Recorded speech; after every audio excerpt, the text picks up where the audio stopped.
Et bonjour à tous et bienvenue sur le stream, bienvenue. Et on est aujourd'hui, oui, bel et bien le mardi 22 septembre.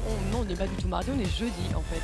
Merci de me reprendre et de me corriger. Il est actuellement midi et aujourd'hui c'est une grande journée puisqu'on va célébrer bien sûr un anniversaire d'une série peut-être particulière et chère à votre cœur.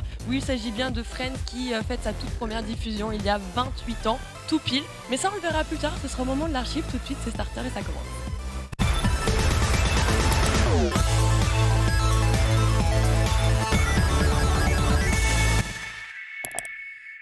Le psychédélisme, bonjour à tous, comment allez-vous? Aujourd'hui, bienvenue dans Starter, votre émission d'actualité pop avec Lox. Donc, comment on fait pour ne jamais savoir quel jour on est? Tu m'expliques? Ni toi, ni moi, on sait quel jour on est. Ne dors pas en fait, voilà. Comme ça, tous les jours se ressemblent et c'est aussi simple que ça. Tous les jours c'est lundi. Lundi même. Imaginez un monde où tous les jours c'est lundi. C'est trop bien, hein, vraiment. On a envie évidemment d'y vivre. Autour de moi aujourd'hui pour cette émission, j'ai le plaisir d'accueillir le détective Park. Bonjour détective Park. Enchanté Ken. Comment il va? Lox. Jean. Salut. Ah ouais, donc là on est à un niveau de... J'étais légèrement occupé avant d'arriver en plateau. C'est vrai qu'il y a un flow. C'est plaisir. C'est vrai qu'on a abandonné ce petit passage Fashion Week lorsqu'on montre un peu comment l'habiller en émission. On l'a fait qu'une fois. On l'a fait qu'une fois, ça devrait être fait au moins une fois par semaine. Ouais. Moi je mets toujours les mêmes fringues, hein. Du coup c'est pas très drôle. Une fois par saison, comme une Fashion Week en fait. Voilà, exactement, une fois par saison, tout à fait. Incroyable. Avec nous aussi aujourd'hui Jean Massier. Bonjour Jean. Bonjour. L'habitué des plateaux en ce moment. Ouais, absolument, mais c'est pas d'aussi beau. Pas d'aussi beau. Avec pas d'aussi belle personne. Il marque et Norman Génus. Il marque des points importants d'entrée. J'adore. J'adore. C'est vraiment très beau. Merci d'être avec nous, Jean. Évidemment, aujourd'hui, on va parler de tout un tas de sujets ensemble avec le menu du jour. Qu'est-ce que l'on a à se mettre sous la dent dans l'actualité? On va revenir sur James Bond et l'avenir de la licence James Bond. James Bond, doit se renouveler. Le prochain acteur devra tenir 10 à 12 ans sur une nouvelle série de films. Mais doit-on réellement jouer James Bond avec exactement le même acteur? On se posera la question ici. Puis enfin, une annonce incroyable. La console Logitech et Tencent, une console portable avec plus de 12 heures d'autonomie pensée pour le cloud gaming. Une des premières quasiment designées pour pouvoir jouer dans le nuage à des jeux extrêmement puissants en ray tracing. Est-ce l'avenir? Est-ce un flop annoncé? Logitech et Tencent ont-ils raison de se lancer là-dedans? On en discutera, puis enfin on fera un point sur Twitch avec nouvelles règles. On change tout, on recommence. Twitch a signalé qu'il fallait gagner de l'argent maintenant, donc fini les bêtises. Beaucoup de changements, des changements qui vont vous impacter vous, spectateurs, des changements qui vont impacter les producteurs de contenu sur la plateforme. Je sais que le statut des producteurs de contenu, la plupart d'entre vous s'en foutent royalement, mais on va quand même en discuter un tout petit peu. Et surtout, c'est les visions qui s'opposent entre les personnes qui travaillent chez YouTube et les personnes qui travaillent chez Twitch. On va voir un peu les pics envoyés. On a l'impression d'être dans les débats Xbox versus PlayStation. C'est très rigolo. Enfin, la première chronique de Nanix sera consacrée à Constantine, le maudit. Tout à fait, jeune Constantine, détective / exercice / sorceleur / magicien / mec pas cool aussi. Mec et pas cool. surtout, mec très drôle. Mais mec classe. Mais classe. Et surtout blondinet. Mais c'est pas grave, je vais expliquer tout ça dans la chronique parce que on le sait, c'est tombé il y a quelques jours de cela, en début de semaine. Il y a eu l'annonce comme quoi il y aurait la suite de Constantine 2 avec Keanu Reeves. Et surtout, on va reparler du premier film, pourquoi c'est un personnage important de la pop culture et pourquoi c'est un perso maudit pour des films et des séries maudites aussi. Très bien, merci beaucoup. Ça, c'est de l'introduction de sujet. Ça fait plaisir. On travaille. Et enfin, la Select à 13h, vous retrouvez les titres de l'actualité avec un complément d'actu. Qu'est-ce qu'on aura à se mettre sous la dent aujourd'hui? Je vous dis aujourd'hui, on va bien manger une fois de plus que oui. On va repartir sur des images de gameplay en alpha en guise de solidarité envers Rockstar, évidemment. On est toujours en plein milieu de ces leaks, des leaks qui datent depuis dimanche et qui ne cessent encore de continuer à faire parler. Mais surtout là, on va s'appliquer sur la solidarité et puis c'est assez cool en fait de voir les prototypes et des images images en alpha. On passera un petit peu dessus parce que c'est pas les moindres titres qui évidemment ont diffusé tout ça. On enchaînera après ça sur du 2K. Et oui, on va rester un petit peu dans la même maison, très corpo. Après GTA, 2K lui aussi est encore victime d'une nouvelle attaque.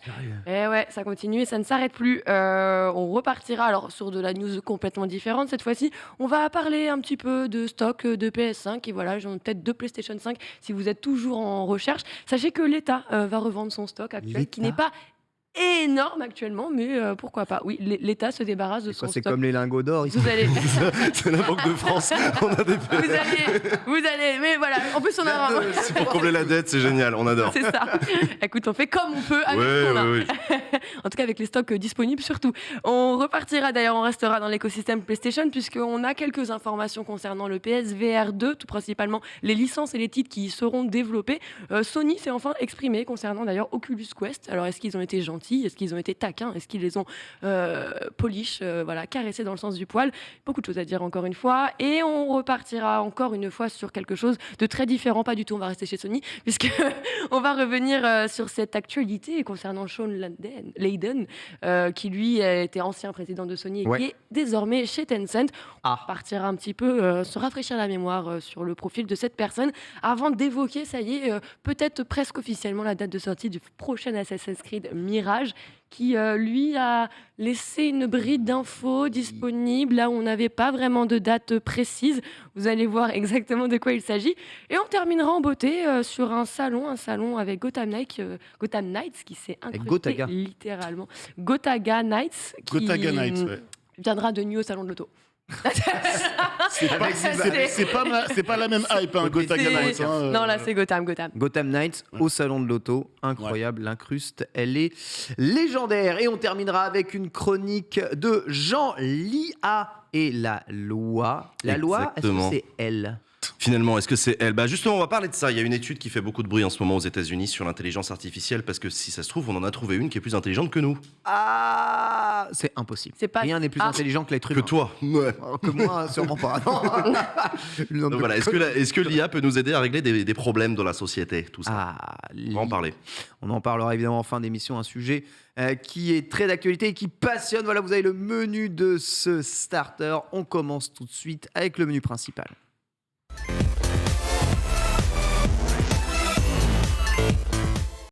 C'est évidemment sans spoiler que je vais commencer ce sujet sur James Bond, mais Daniel Craig ne reprendra pas le flambeau de James Bond après son rôle dans Mourir peut attendre. Ouais. Voilà, il l'a déclaré, c'est terminé. James Bond, pour moi, je suis trop vieux.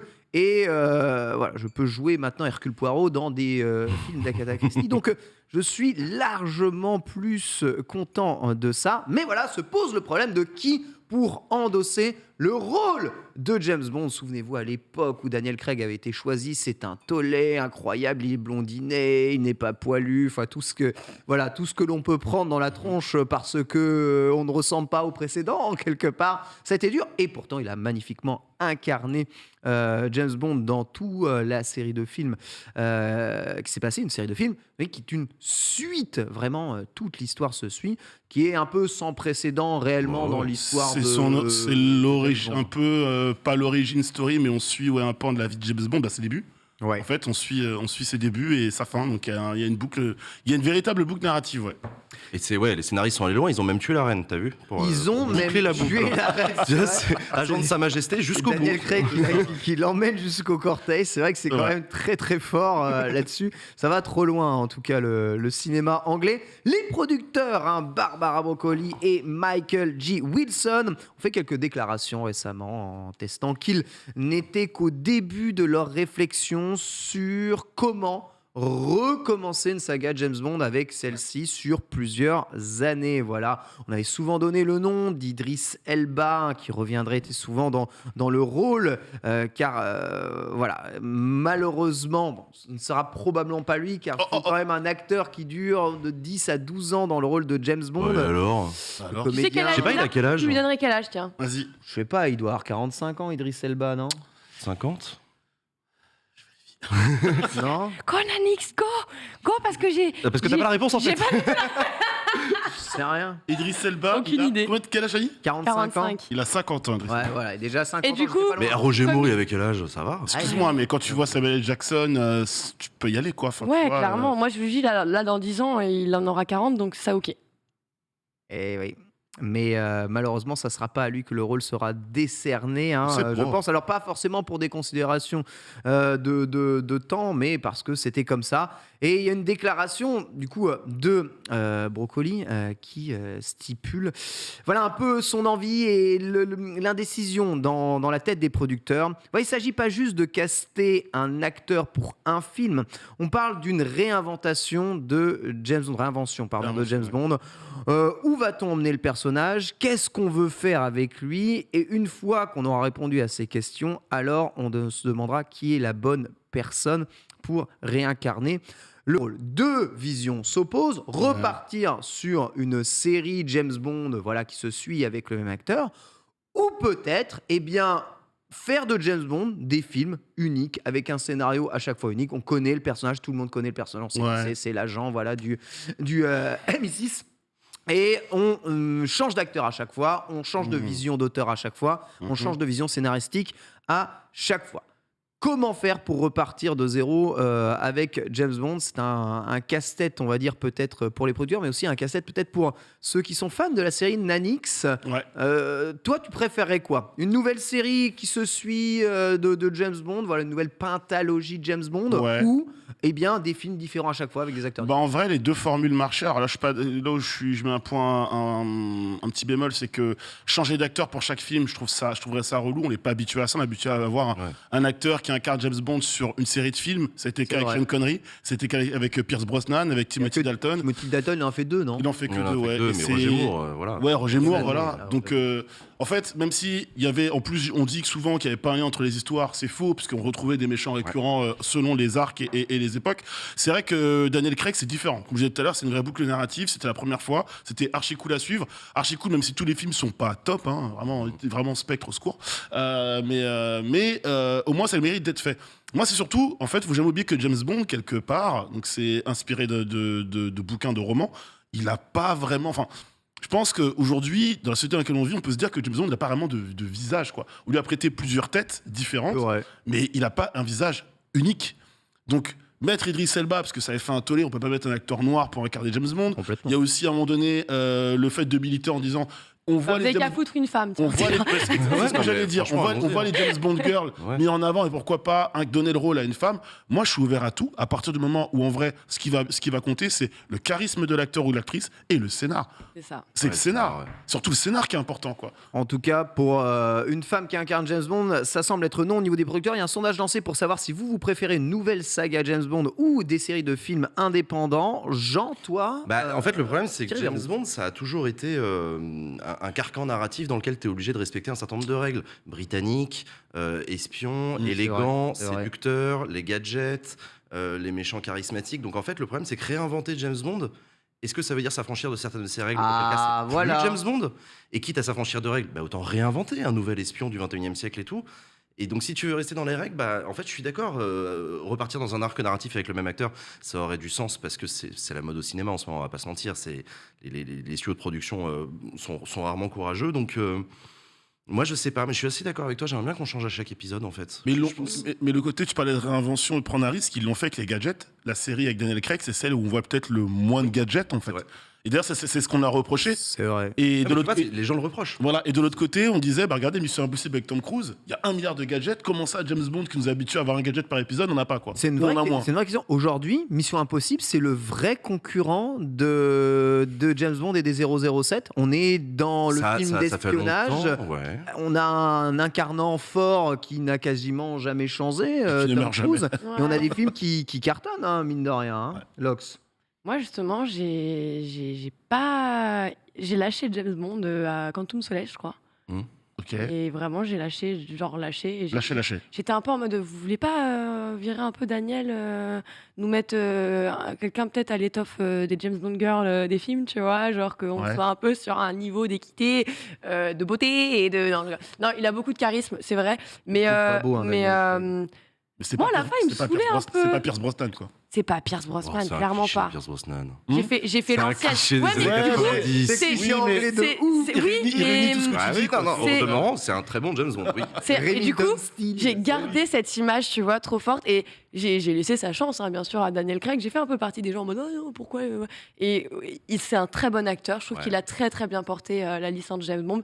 Mais c'est vrai qu'on arrive à une époque où je suis en mode oui, allez-y, peut-être soit changer complètement en fonction du film et à chaque film, on repart sur quelque chose de différent. Soit effectivement, remoderniser le truc.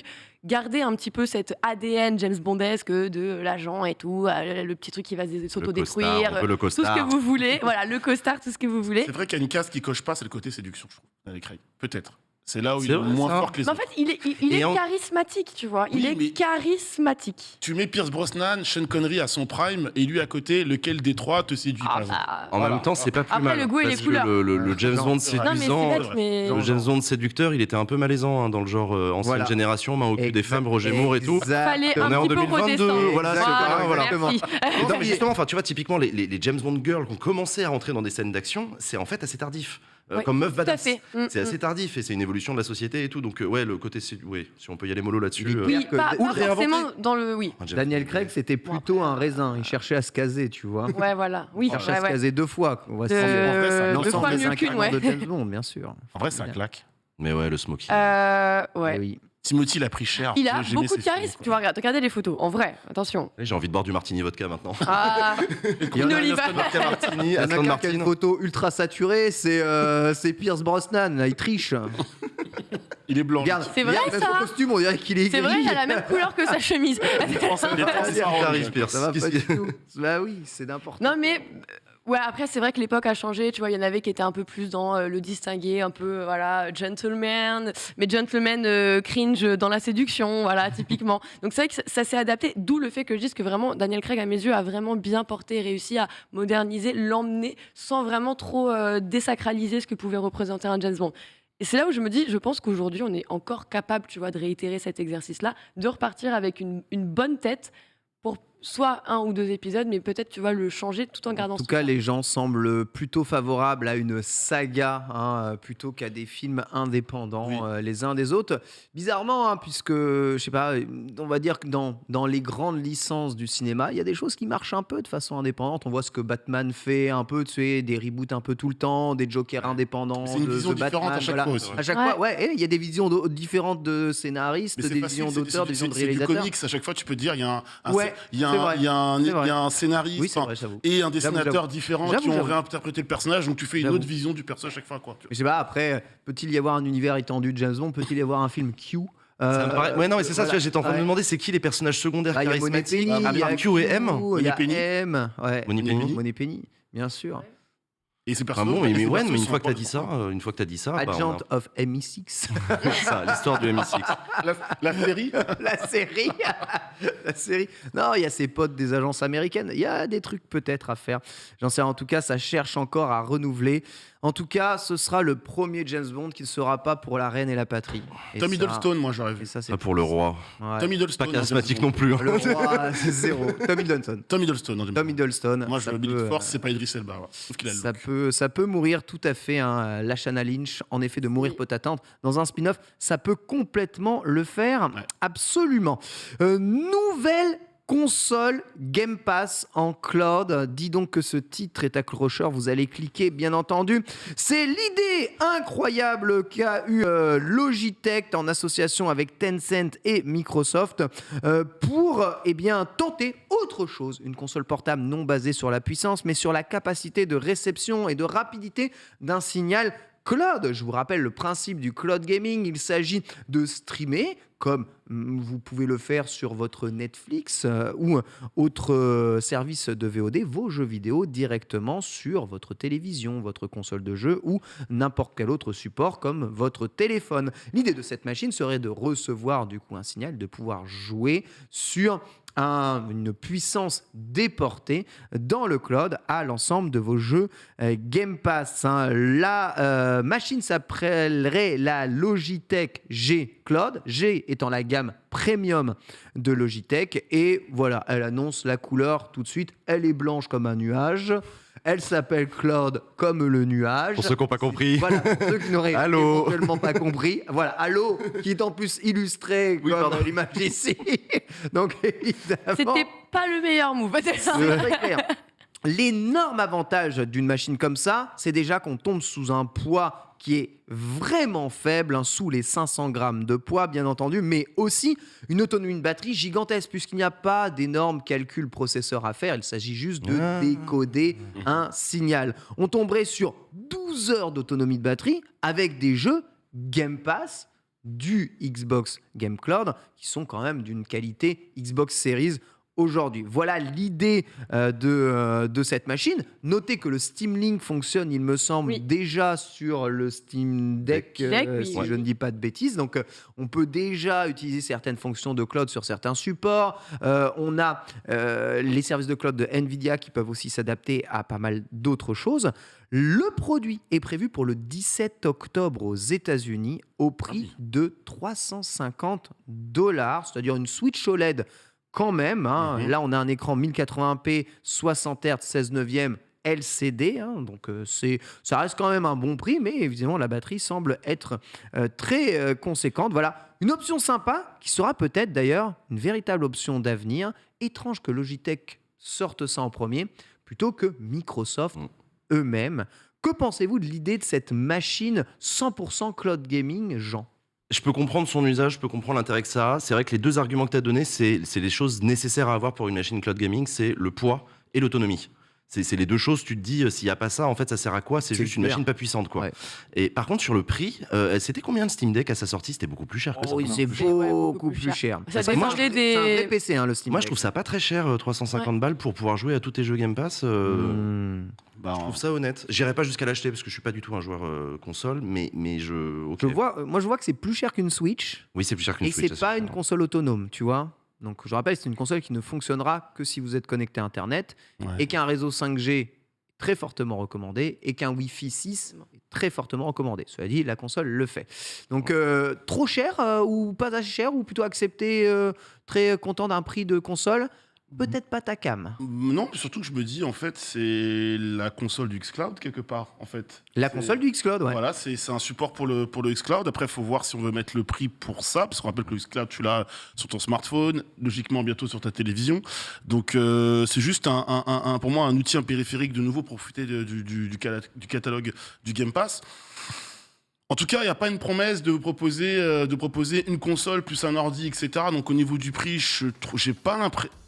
Moi qui trouve souvent les choses très chères en émission, j'ai pas l'impression que ce soit vraiment cher pour l'offre proposée. Vous me semblez un peu, biaisé dans l'idée. Alors, Ouais. je corrige juste un truc Vas-y, que vas-y. j'ai dit. La console ne pourra pas se connecter en 4G ni en 5G. Excusez-moi. Ah, ok, Ouais, d'accord. Donc c'est C'est Wi-Fi. Wi-Fi uniquement. Ok. Donc, elle a un aspect nomade, mais Wi-Fi uniquement, c'est-à-dire faut quand même un bon réseau Wi-Fi. C'est pas avec le Wi-Fi Ouais, de c'est pas au Webedia, Starbucks, quoi. Ouais, que c'est tu ça. vas Ouais, jouer ouais. en cloud gaming. Crois-moi. Ça Le va Wi-Fi du TGV. ni le Wi-Fi du TGV, ni le Oh, Wi-Fi oui. du Starbucks. Aïe, aïe, aïe, aïe. Donc, ça limite. Et d'ailleurs, cette pub le montre vraiment l'utilisation de Chez cette toi. machine C'est à la maison, ouais. chez C'est à la toi. maison, Voilà. Ouais, mais du coup, t'as C'est- raison. Si t'as ta c'est télé, la en vrai, mablette. Et C'est bah, vraiment la c'est la mablette. mablette. Et bah dans ce cas-là, si t'as ta télé avec le xCloud ou autre, c'est trop cher. Voilà, je suis voilà. d'accord. Ouais, je Merci, suis Voilà. merci, Ouais. voilà. Il y a quelqu'un Problème. qui demandait est-ce qu'on pourra avoir une carte SD pour mettre de la mémoire. En fait, ça sert à rien parce que la machine C'est ne du peut cloud, rien c'est calculer. ça. Ouais. Tu t'installes rien. Tu peux rien installer sur tes. Il y a c'est juste vraiment, de quoi sortir un OS en fait dedans et on va dire une architecture logicielle qui est pensée pour optimiser la rapidité du cloud.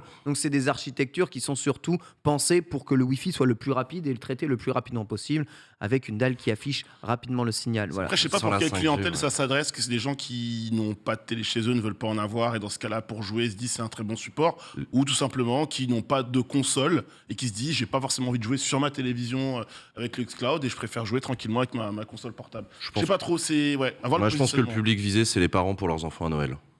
À 350 Franchement, $. des Je sais que les parents- Américains ont les Switch, hein. moyens. Ouais, mais- c'est ça. Je Ouais, pense non, que mais les ouais, je suis parents, d'accord avec par toi, défaut, ouais. ils vont Non, mais aller oui, se- ça, non, t'auras pas de Xbox, non, t'auras pas de Xbox. Ouais, mais du coup, le gamin, il va négocier. N'hésitez pas à négocier avec vos parents. Hein. Est-ce qu'en échange, je peux avoir ça? C'est pas une Xbox, maman, t'inquiète pas. Et tout, regarde, c'est blanc, c'est éducatif. C'est une console, ils peuvent jouer qu'à la maison en plus comme ça, ils vont pas jouer à Comme ça, l'extérieur. tu sors pas de la maison en fait. On vous demande évidemment si vous êtes intéressé par une console en cloud gaming. seulement. Alors évidemment, on est sur un public de gamers. Le cloud gaming, comme les jeux mobiles, c'est pas du Quelle gaming. on le Mais sait quelle bien, idée en fait. bien Ouais, comme entendu. carte Quelle graphique. idée. L'offre- Quand bien même il y a un Steam Link, mais qui a l'idée quoi. Bah ouais, j'aime bien qu'il y ait des tentatives quand même, qu'il y ait des petites prises de risque. On va pas fermer la porte à tout ça, mais je rejoins énormément de gens en fait sur ce côté. Ok, maintenant il faut penser optimisation, consommation et tout ça. Et effectivement, l'écran il est très bien. Enfin, tu vois, purement en termes de design, Mhm. je le préfère actuellement à ce qui a été fait avec un Steam Deck. Ok. Genre parce que déjà beaucoup Ah oui, plus là, la léger. machine, on peut revoir la machine. 460 franchement, grammes elle a l'air, contre. Oui, voilà. Je la trouve OK, en fait, sur ce pan-là. Ouais. Malheureusement, effectivement, sur le point de vue consommation, moi, je vais pas prendre ça pour rester. Enfin, pour aller aux toilettes, ça fait un peu cher quand même, la machine pour jouer. Ouais, ça fait cher pour faire. sur les- caca. Ouais, J'avoue, ça fait cher le caca. Sur ton iPhone, c'est ça. Sur ton Cher le- téléphone, hein, parce que ça va. Ouais. c'est bon. Non, mais- En plus, c'est ça, tu peux jouer sur ton téléphone. on va pas Bah, se- bah, tout à fait. Et je crois qu'il est plus simple à laver Non, mais après. tu- Donc, T'imagines comment tu vends ça à un pote? Les gars, on va chez moi et tout, on va jouer à Deathloop sur ma Logitech G. Incroyable, quoi. On sort pas de la maison. en On revanche, va pas dans le jardin. C'est full salon, les gars. Ah, t'éloignes c'est le jardin, ça t'éloignes passe, pas t'as trop le du wifi. wifi Ouais, mais- quand même, T'as frère. le wifi dans le jardin. Non, mais c'est là où je trouve que le positionnement le plus navrant en fait avec cet objet-là, Ouais. c'est un bon device, mais malheureusement, je trouve que le prix est encore trop onéreux par rapport à la proposition ultime. Effectivement, une famille n'aurait pas intérêt. Enfin, je vois pas des parents leur Ah dire, ouais. ok, t'as un Steam Link ou t'as Ouais. ton Game Pass, mais en fait, tu peux pas jouer dans ta voiture, tu peux pas pendant la route des vacances, tu restes à la Je suis sûr maison. qu'il y a des gens qui vont développer une version fait maison, tu sais, pour montrer. Ah, mais il En fait, faut. c'est juste un écran avec des boutons. Enfin, c'est-à-dire, quand ils pensent, c'est juste un écran et des boutons. Il y a des mecs qui vont bricoler ça. En Chez- disant, regarde, pour Raspberry 50 Pi. Pour 50 je l'ai fait, voilà. Chérie, t'as pris ta Logitech G, t'oublies que tu la sors pas dans la voiture. Sur le trajet, tu attends qu'on arrive à l'hôtel. Non mais en fait, par rapport au positionnement, c'est juste que s'il y avait une 4G, 5G compatible et évidemment de bonne qualité qui permet de faire tourner les jeux, là on pourrait rediscuter du prix. Il y a un Wi-Fi mec dans- only, il y a un mec dans le chat Wi-Fi qui est only, c'est marqué Death Poop. Ils sont trop forts. En vrai, C'est ils abusé. sont forts de fou. Hein. le chat. C'est vrai, Internet. En tout cas, Raspberry. pour le moment, sachez que Raspberry. ça n'est prévu qu'aux États-Unis, peut-être dans le nord dans le nord de l'Amérique aussi. Hein, voilà, pour le 17 octobre prochain. C'est un essai, mais ouais, peut-être que le cloud gaming sera le standard de la prochaine génération de consoles. Vous savez, on est toujours en train de dire que le standard, c'était le format physique. Oui. Il tente à disparaître à la vitesse de la lumière, si bien que vous savez que les prochaines PlayStation 5 risquent, dans leur prochaine révision, de ne même pas embarquer de lecteur physique. Hein. C'est fort possible. Ah non, faudra l'acheter Oui. en supplément, les gars. Exactement, il faut payer le lecteur physique en DLC. Ça serait marrant de faire ça. Non, c'est vrai, ça va vraiment être en mode. Comme dans les années 90. Va- Bah, à l'époque de la 3.6 avec le DVD HD. Écoute, la fin de l'abondance. Hein. C'est ça. Alors, ouais, serre la ceinture, les T'as gars. pas sous le bras, bah, j'ai le lecteur, frérot. On est désolé, réduction des coûts obligatoire. Peut-être que le cloud gaming sera aussi ça.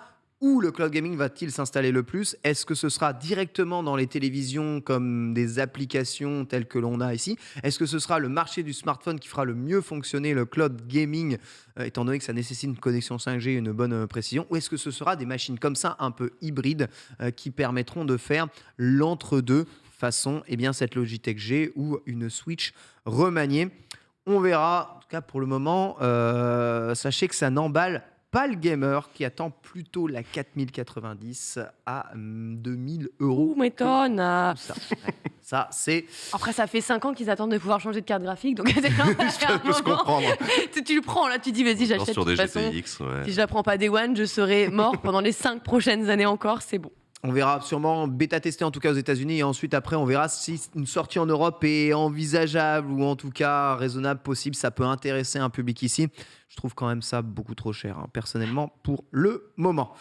Changement de règle, Twitch a fait quelques déclarations. Alors, rumeurs qui traînaient depuis l'été, on vous en parlait déjà un peu ici sur le plateau. C'est Twitch va revoir un tout petit peu sa politique de revenus, c'est cher. On a vu apparaître durant l'été les couloirs de publicité que vous adorez tant, hein, chez vos streamers favoris, hein, qui permettent à chacun de gagner plus de revenus, peut-être sur les revenus pub.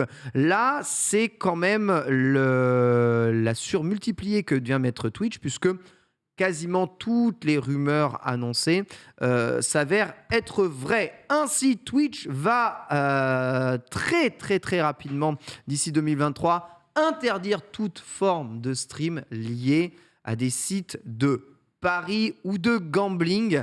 Et ça, c'est pour moi très flou tel qu'ils l'ont dit. Alors, on voit évidemment les sites de casino. On sait que sur Twitch, il y a une grande partie de Twitch qui, aujourd'hui, voilà, sont des streamers qui sont souvent installés dans des paradis fiscaux et qui, Oui, il fait beau et chaud. C'est marrant. et qui souvent streament beaucoup de jeux de casino ou de slots. Ça va de pair. Plus ou moins la promotion. Je ne vois pas de quoi vous voulez parler, cher monsieur. Payante. Je ne vois pas Non, évidemment je de quoi vois vous voulez parler, mais est-ce qu'on va aller plus loin? C'est-à-dire pour eux, le gambling, c'est considéré des jeux comme FIFA Fut, c'est considéré eh bien Winamax, Poker Star, ce genre de jeux poker, qui non. sont Sachant quand qu'ils ont même... annoncé qu'ils interdiraient pas le poker. Ouais, donc Ils non. n'interdiraient pas, pas le le poker, poker. déjà. Voilà, donc il y a des élus visiblement là-dessus. Jusqu'où est-ce que ça va aller? Est-ce que c'est une première étape? Sur cette idée d'interdire le gambling, déjà, à ton avis, Jean, bonne idée, ça commençait à gangréner un tout petit peu la plateforme ou la pas? plateforme, je saurais pas te dire, mais en Europe, en tout cas, on a des règles, notamment sur la protection des mineurs vis-à-vis des jeux d'argent. Je connais pas les réglementations aux États-Unis, mais je crois que c'est en fait assez serré là-bas aussi. Hein. Ok. Je crois que t'es mineur, t'as moins de 21 ans, tu rentres pas dans un casino aux États-Unis. Hein. Non, il me semble pas. Ouais, non, ils font attention quand même à ça. Ça pose des vrais problèmes d'addiction et de surendettement chez des jeunes et des moins jeunes. Donc il y a un sujet intéressant autour des jeux d'argent d'une manière générale et les jeux vidéo d'argent que sont les trucs de gambling aussi.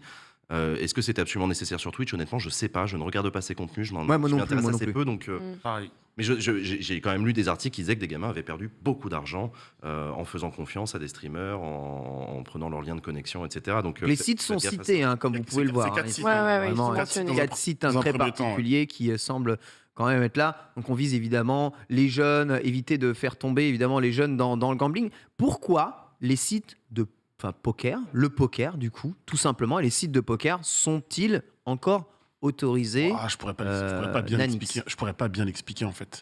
Ton ressenti à toi? Pour toi, là, du poker sur Twitch, c'est pas vraiment du gambling comme ces sites de casino? Est-ce que c'est plus professionnel Ouais, le voilà, c'est poker? ça. Est-ce que C'est pas que du hasard, c'est aussi maintenant considéré comme étant dans la rangée du sport pour certains. Le poker, c'est un métier. Tu deviens pas. Tu peux devenir joueur de poker professionnel, t'es pas joueur de blackjack professionnel, etc. ou de machine à sous. C'est vraiment lié au hasard et tu sais très bien qu'il va falloir que tu dépenses une somme folle d'argent pour éventuellement pouvoir en récupérer une autre.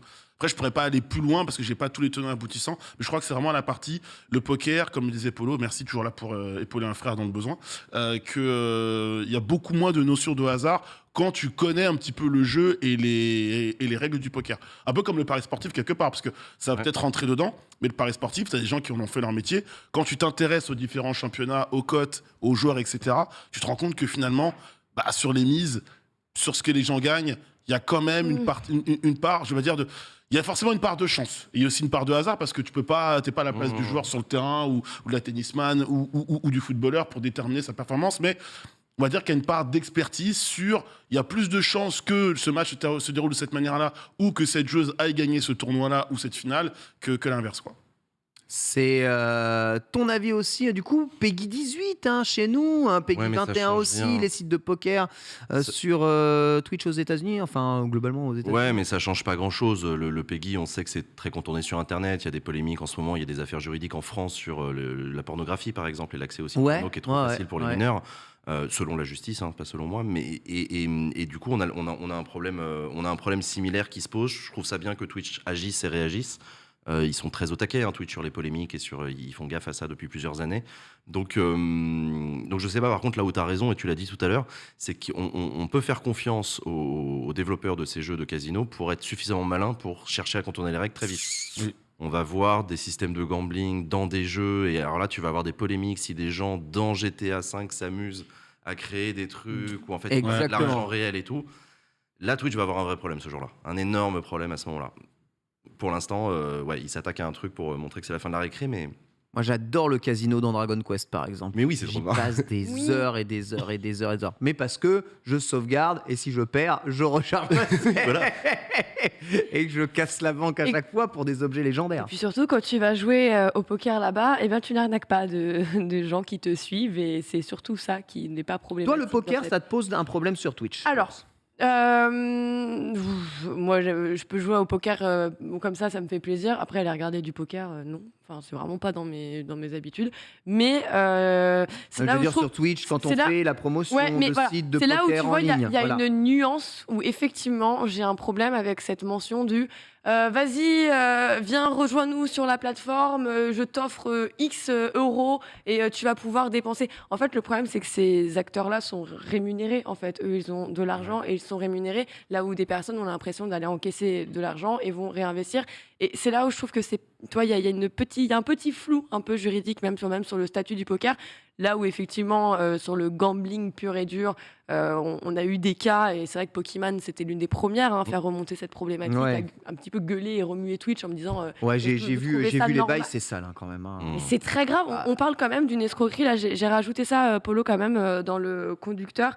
La plus grosse arnaque de Twitch. Effectivement, 300 000 dollars extorqués à donc, tes viewers et en plus à d'autres streamers autour de ça. C'est quand même, tu vois, des cas assez graves, des jeux d'argent avec des personnes qui ont des revenus, qui sont rémunérées en plus de ça, gracieusement aussi.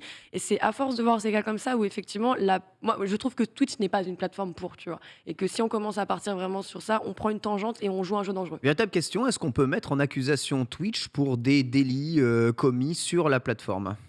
J'étais venu vous faire une très belle chronique dans cette magnifique émission il y a Ah. quelques mois maintenant pour vous annoncer que l'Union européenne était en train de prendre des législations Ouais. qui visent à rendre responsables les géants du numérique en partie d'une partie des délits qui sont susceptibles C'est d'être pour ça commis qu'ils sur la se plateforme. blindent quand même. Ça peut probablement en faire partie, ouais.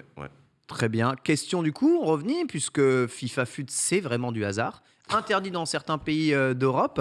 Est-ce que Twitch va interdire, à ton avis, les jeux de gacha qui là, pour le coup, il n'y a pas de skin. Hein. C'est que l'argent qui te fait gagner. Ouais, mais là, il y a comme, pour reprendre ce que disait Lux tout à l'heure avec le poker, le joueur qui va streamer du FIFA n'incite pas les gens à aller dépenser de l'argent pour acheter des packs. C'est son argent à lui qui dépense. C'est son... N'incite pas les gens à aller acheter Ah des bah packs. non, regarde bien les lives, personne ne dira hey les gars, j'ai mis 2000 balles dans le jeu, faites comme moi, vous aurez rien. Donc non, pas du tout.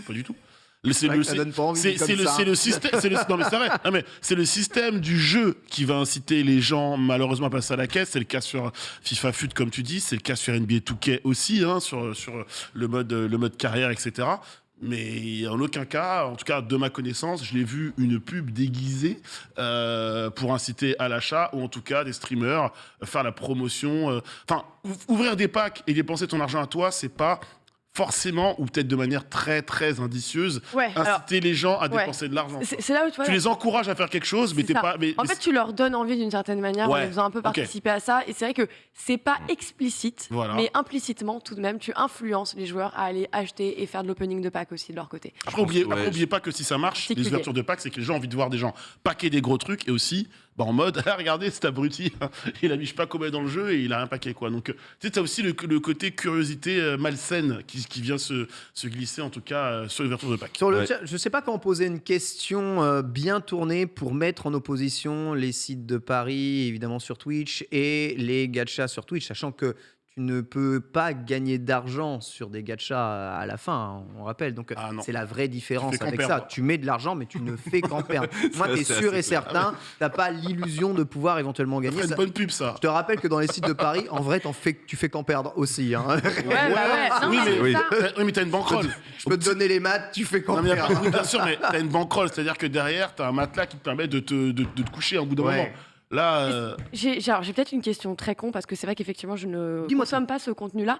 Quand il y a du poker ou ce genre de choses, est-ce qu'on a des messages un petit peu comme avec la nourriture, manger trop Ah oui, gros, trop sucré? sur Oui, les on est pubs, tu d'accord, l'as, les jeux d'argent, avertissement, tout bien ça. sûr, ouais. Il y a toujours des. Ouais, ok. ils sont Bon, obligés, déjà, la loi ça les c'est une bonne. oblige. Ouais, ouais. Tu vois, pour moi C'est ça me obligatoire, paraît impératif. C'est en petit, mais c'est indiqué. Voilà, sondage, site de gambling et gacha, même chose, différent. C'est évidemment différent, mais on va dire que dans le ressenti sur Twitch, doit-on statuer pareil pour ces deux choses-là? À vous de répondre, en tout cas, dans le chat. On va parler du deuxième sujet, évidemment, qui a fait l'actualité sur ces annonces Twitch. Déjà pressenti, la fin de l'abondance. Terminé. Les revenus partagés pour les streamers populaires qui étaient 70% pour eux et 30% pour la plateforme, vont descendre à partir de mi-2023, il me semble, avril, à 50-50, c'est-à-dire le revenu classique de share que la quasi-totalité du monde obtient aujourd'hui. Il ne sera même plus possible d'obtenir le statut 70-30. À une condition, cela dit, c'est que uniquement ceux qui génèrent plus de 100 000 $ annuel de revenus sur la plateforme, bon sang, il y a des gens qui génèrent ça sur cette plateforme, c'est fou,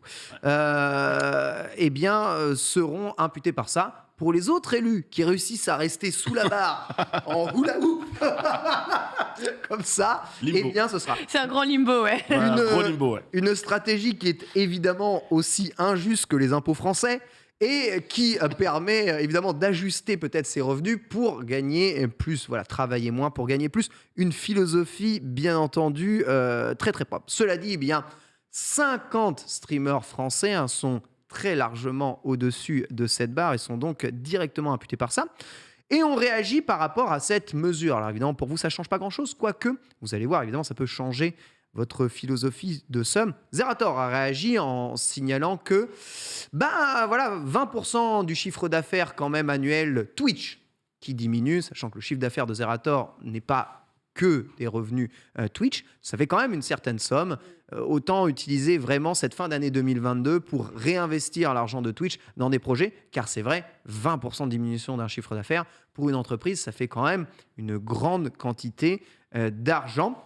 Mister MV réagit lui aussi en signalant que c'est déjà un miracle que cette plateforme ait été gratuite depuis 2012 pour l'ensemble des producteurs de contenu.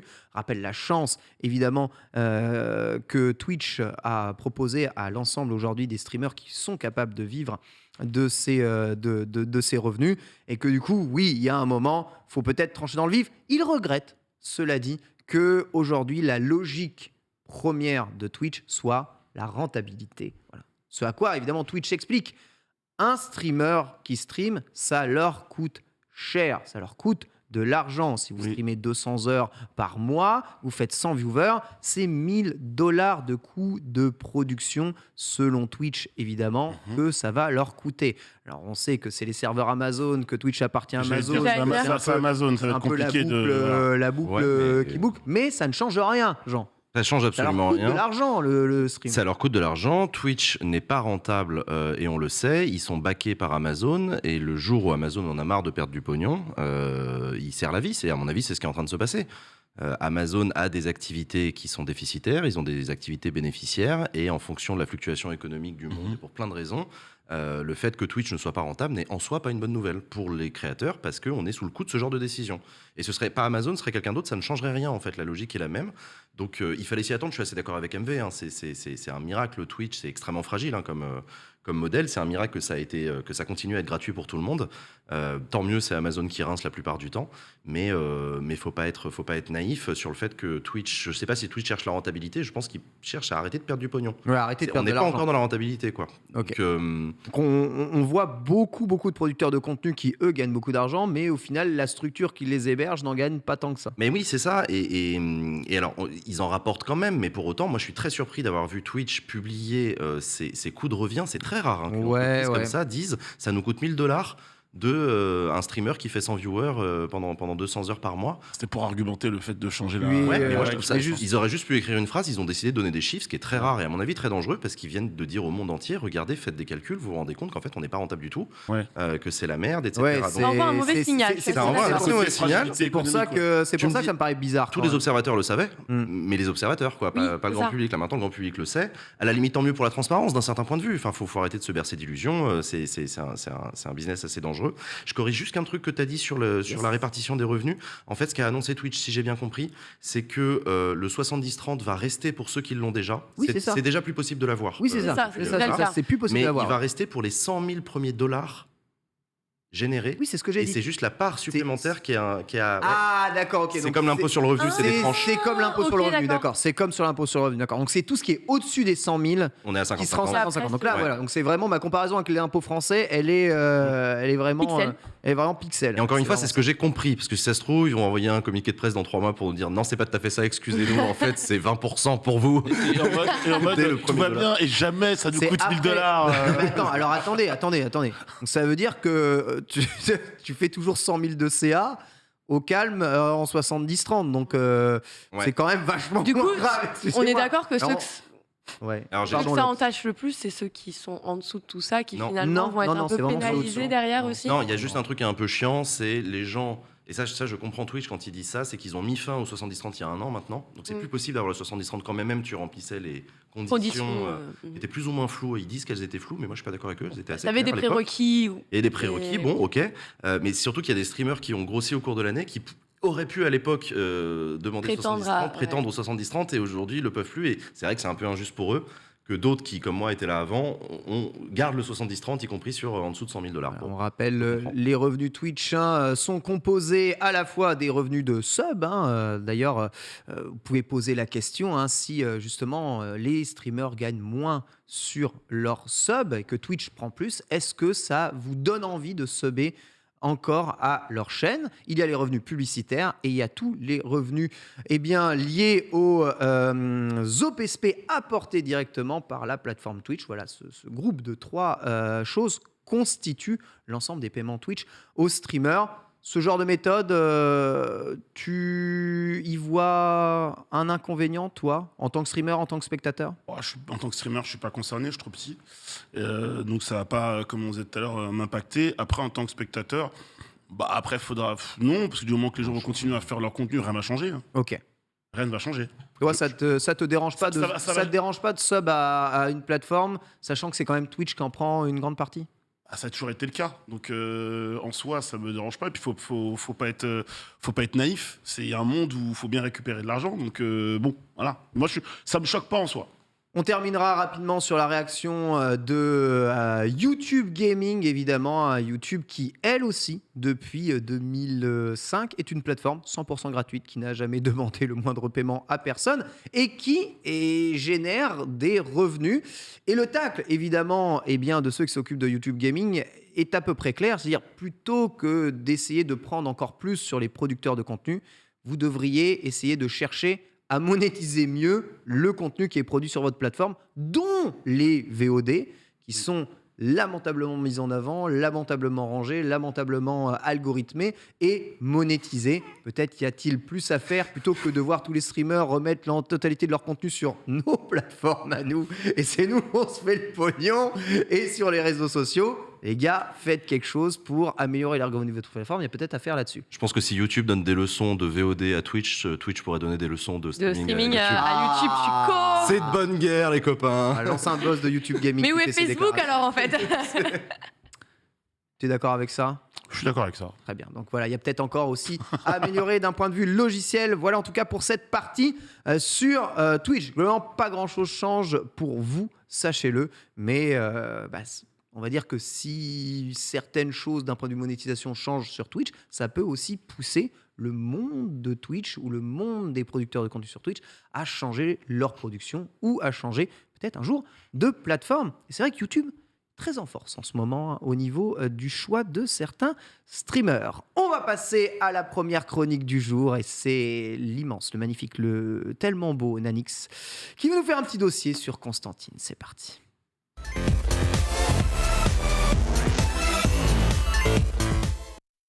Constantine avec un iPad passé comme ça à la volée car nous prêtons. C'est la famille. C'est la famille, bien entendu, ici.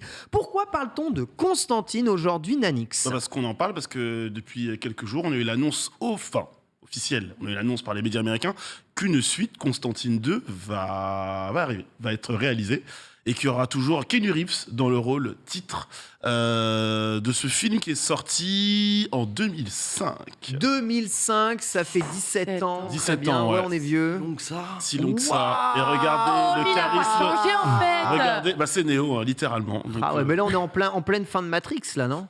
c'est un peu ça, sans les machines et les robots. Voilà. Littéralement. Waouh, jamais vu ce C'était film. l'un de mes films préférés. T'as jamais Ah vu ouais. ce film? C'est vrai. Jamais vu ce film. Eh ben, regarde sache le que mec, tu peux c'est le un chef-d'œuvre. voir. Ah ouais, J'aime bien parce que toutes les semaines il se fait un nouveau film. Ah ouais. Sache que tu peux le voir sur Prime Video. Oui. Et jusqu'à vendredi prochain, vendredi 30, sur Netflix. Mais attends, Ouais. j'ai déjà Top Netflix, Gun Maverick à regarder sur mon iPhone. Tu m'ennuies. Mec, t'es insupportable. Du coup, grave avec cette blague, je démarre ma chronique. Avant de revenir évidemment sur l'actualité chaude, à savoir ce Constantine 2, je vais vous parler vraiment du personnage dans sa globalité, surtout au cinéma. Vous allez comprendre que c'est un personnage finalement assez maudit en termes de projet. D'abord, vous voyez les images de Constantine 1, c'était quand? Donc je l'ai dit, 2005. Francis Lawrence à la réalisation, Keanu Reeves évidemment dans le rôle titre. Et il faut savoir que Keanu Reeves à ce moment-là, c'est pas un petit gars, il est au sommet. Il vient de finir la Matrix, la trilogie des frères, aujourd'hui sœurs Wachowski. Et regardez bien, dans sa pose... Dans la bande-annonce, on peut le voir un petit peu, c'est quasiment le même acting que Neo. C'est Neo, Ouais, c'est Neo. C'est d'ailleurs ce que tout le monde lui reproche. Exactement, Neo qui porte une chemise, une cravate et une veste. Ça régale. Il faut savoir que c'est un film avec un casting quand même assez important. Rachel Weisz, Peter Stormare, vous le connaissez tous, c'est John Abruzzi dans Prison Break. Ah ouais. Jim Hounsou, Tilda Swinton qui joue donc l'ancien dans Doctor Strange et Avengers Endgame, ou encore Shia LaBeouf, pas besoin de le présenter évidemment. Shia LaBeouf qui a un petit rôle bien sympatoche dans ce film. Sauf que Constantine donc sort au cinéma en 2005, 100 millions de dollars de budget, seulement 230 millions soulevés au box-office. C'est un lead. Pas ouf. Plus d'1 million de personnes rentable, se pressent par contre. en France. Plus C'est que rentable. Twitch. Voilà, x2. La fameuse règle du x2 pour le box-office. Tu t'es remboursé, mais t'as pas dégagé, évidemment, Oui, c'est vrai. assez de revenus pour pouvoir envisager à ce moment-là de faire une suite. Plus d'1 million de personnes en France, dans l'Hexagone, se précipitent pour aller le voir. Et les notes, je les ai mises, mon cher Polo, évidemment, dans le conducteur, sont pas ouf de la part de la presse critique. Rotten Tomatoes, seulement 46% d'approbation. Mais c'est Ouais. pour ça que je suis pas allé voir ce film. Et Pour moi, Metacritic, 50%. Et pour Ouais, moi, il avait reçu des mauvaises critiques. Ouais, mais tu le vois, film, à genre, la des sortie. fois, faut se retirer de tout ça. Moi, je l'ai regardé en DVD quand j'étais plus jeune et j'ai passé un bon moment. Ouais, bah, c'est Alors que tu vois, film que tu vas dans l'avion. l'audience score est bien meilleur, 72%. Ah ouais. Voilà. Et c'est là où j'y viens, c'est un film qui au cinéma n'a pas forcément eu le succès qu'il méritait, mais comme d'autres, souvenez-vous, From Cinema to DVD, généralement en DVD ça marche beaucoup mieux, évidemment. Et ouais, donc succès critique non, mais succès public oui, le DVD a beaucoup agi là-dessus. Constantine, c'était quoi et ça parle de quoi? Je vous rappelle rapidement le pitch du film. S'il te plaît. On suit les aventures de John Constantine. Écoutez bien, essayez de suivre. Détective / exorciste / magicien / spécialiste de l'occulte / mec pas très cool, mais slash tu vas un peu loin dans les. T'as dit les termes. / beau gosse. Waouh. Et cet homme est à la fois antipathique, désagréable, ça veut dire tout à fait moi en plateau, n'est-ce pas? Pince sans rire, peu amène avec son prochain, et il a surtout un double problème. D'abord, il fume trop, donc il a un cancer des poumons. Fumer Mais peut, quel bâtard. fumer peut tuer, c'est évidemment le meilleur slogan implicite dans ce film. Et surtout, c'est un peu un condamné. John Constantine, il s'avère qu'il a un lien, il a des pouvoirs qui lui permettent du coup de voir des choses que les gens ne voient pas. Et très jeune, il n'a pas supporté ce don que la vie ou l'enfer lui a donné. Et du coup, il a voulu se suicider, littéralement. Sauf qu'il est mort 2 minutes cliniques. Derrière, il a retrouvé la vie. Et lorsque tu es un suicidé, les portes du paradis te sont fermées. Tu es condamné à aller en enfer une fois que tu vas mourir. Et du coup, tout ce qui intéresse John Constantine, c'est de racheter sa place au paradis. Comme de par hasard, à ce moment-là, il y a un artefact super puissant qui débarque sur Terre. Et en même temps, il y a une jeune demoiselle nommée Isabelle qui, tout simplement, se jette du haut d'un hôpital psychiatrique. Sa sœur jumelle, Angela, est policière. Elle va contacter John Constantine pour enquêter. Et ça, c'est juste le pitch, je vous en dis pas plus. Ok, d'accord. Waouh, il fait un doigt.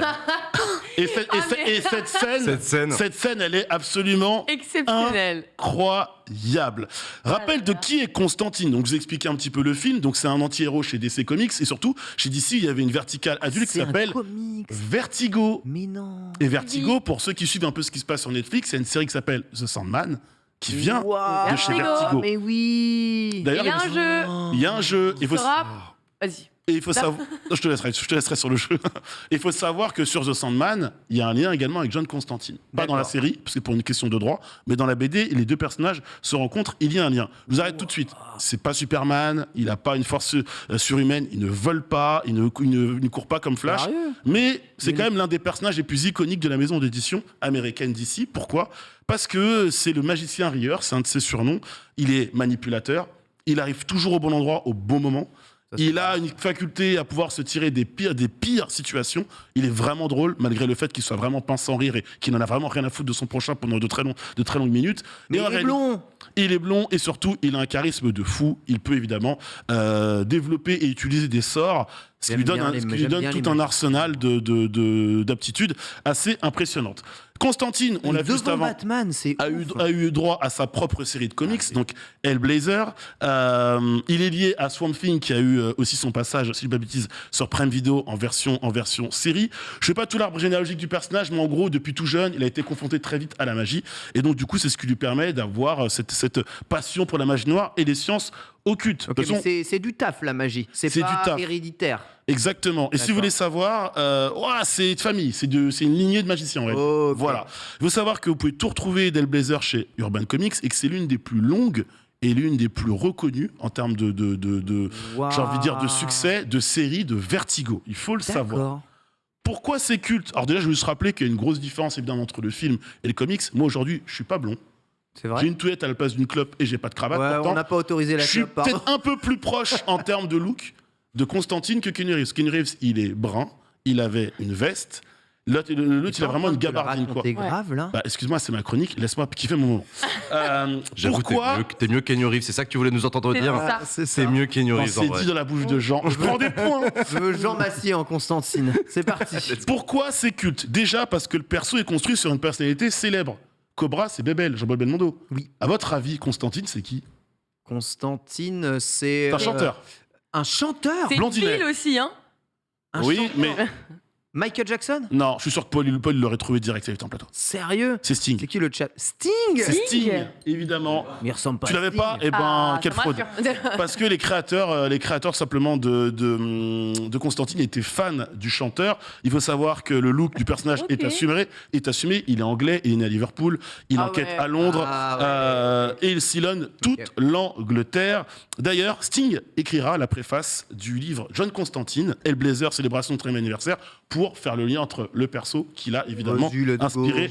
C'est la grosse classe. C'est un perso important. Tu peux remettre le petit asset que tu as mis il y a quelques secondes, mon cher Polo. Parce que ce que vous voyez qui a défilé, c'était le top 50 des meilleurs personnages de comics, mais attends. de comics All tout time. court. Ouais, il y a Superman en 1. Il est Eh ben, il est zéro, trop- il a zéro trop- ton Batman, Alors- Batman après Superman et après non. Il faut savoir que Zéro. c'est le classement d'Empire. Biaisé. C'est un classement qui date de 2016. Constantine Ah. est 3e. C'est pas pas ça le classement. Le magazine Wizard, spécialisé dans la BD et la pop culture, l'a classé 10e sur 200. Ah, The Sandman, d'accord. 200 meilleurs persos de BD.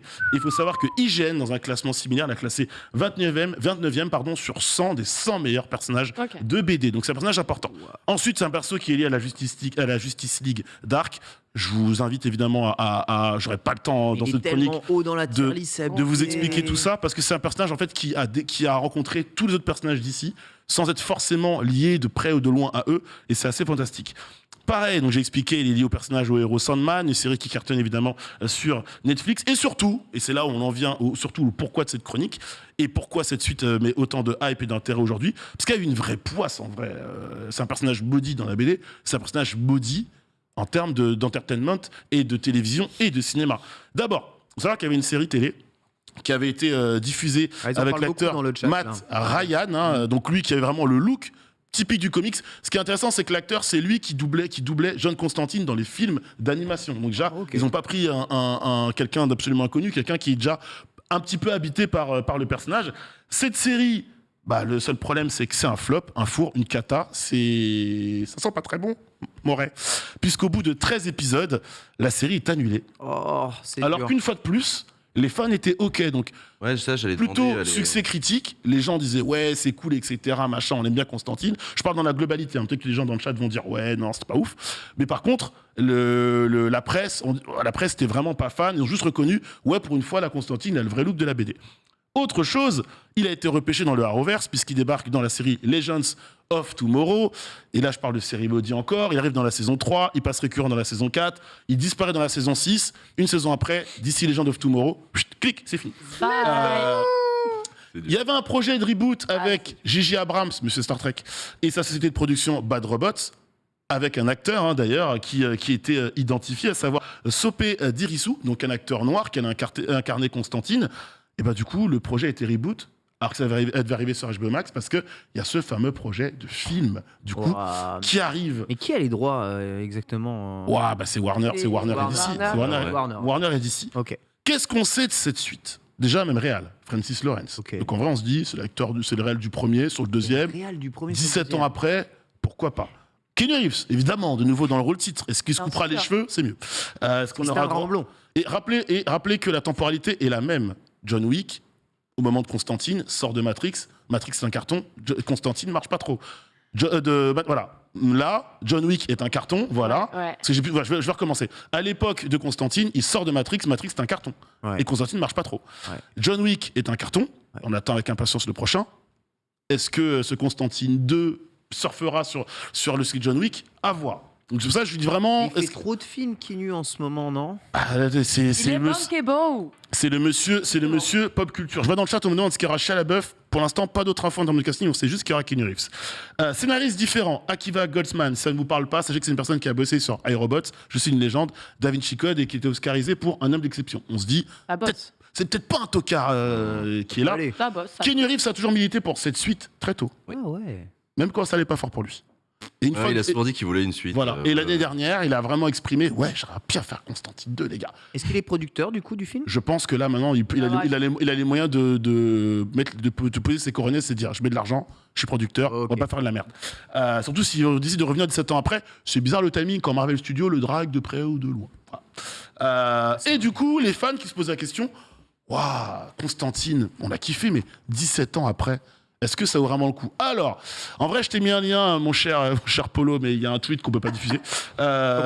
Tu comprendras, il se passe quelque chose. De scène, voilà. Voilà, on peut pas. Si je décris, on va être ban.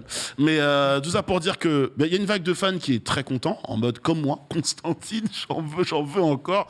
Et d'autres qui se disent, faut pas que ce soit jeune wikisé. Il ne faut pas que ça arrive beaucoup trop tard et il faut que ça reste assez fair. Je vous en lis un, c'est pas celui-là, je vous en lis un. Keanu Reeves est de retour en tant que de jeune Constantine 7 ans trop tard. C'est comme ramener Ryan Reynolds en tant que Green Lantern. J'aime Keanu en tant qu'acteur, mais honnêtement, comment et pourquoi cela-t-il est lié à l'avenir du DCU aujourd'hui avec tous les problèmes qu'a Warner? Donc en fait, il y a plein de tweetos qui se posent la question, est-ce que ce film va trouver son public aujourd'hui? Jacques il avait eu du mal finalement à le trouver à une époque il y a 17 ans. Et le tweet qu'on a vu, c'est Sopé Dirisu qui, alors certains diront qu'il a été un peu aigri d'apprendre qu'il allait perdre le rôle, du coup perdre la série et que Keanu Reeves allait reprendre la suite de Constantine. Moi, le tweet, je le lis plutôt différemment, en mode soutien, fais-leur vivre l'enfer. Bah, très bien, en mode montre ce qu'est vraiment l'enfer Keanu Reeves. Moi, je suis plutôt hypé pour finir cette chronique par ce retour de Constantine. Je me pose les mêmes questions que les gens et je vois dans le chat. Il y en a qui se disent Constantine incroyable, CW a ruiné les séries, après voir si Keanu arrive à faire quelque chose. En vrai, il n'y a que lui pour bien incarner ce personnage. On ne voulait pas un autre acteur que lui, je pense, pour la suite. me- Malgré la couleur de cheveux. Bah en fait, c'est ça. J'avoue. C'est juste, par principe, tu me fais une suite d'un truc, mais alors tu me changes tous les gens, j'ai même plus l'impression de regarder une suite en fait. Mais- L'interprétation, elle serait Ouais. tellement différente Ouais, c'est un que reboot, pour ouais. moi, ce serait voilà, complètement. Tu pars sur un reboot, soit tu refais le 1 avec sa suite, Ouais. avec complètement un nouveau casting, soit tu me fais une vraie suite et tu reprends les gens qui étaient Et là. je rappelle, hein, on m'a posé la question à plusieurs reprises, est-ce que c'est un film qui fait peur? En fait, c'est pas que c'est un film qui fait Non. peur, mais c'est une ambiance. Ouais, en fait, c'est occulte. c'est dans le polar noir fantastique. Ouais, c'est ça. C'est-à-dire que c'est hyper sombre, tu vois pas beaucoup le soleil dans Constantine, on va pas se mentir. C'est un peu Gotham City, hein, le mec. On est à Los Angeles version Gotham. Le grand idée, T'es dans le bain direct, mais quand je dis direct, c'est direct début du film. Il se passe 2 événements qui te mettent dans le bain.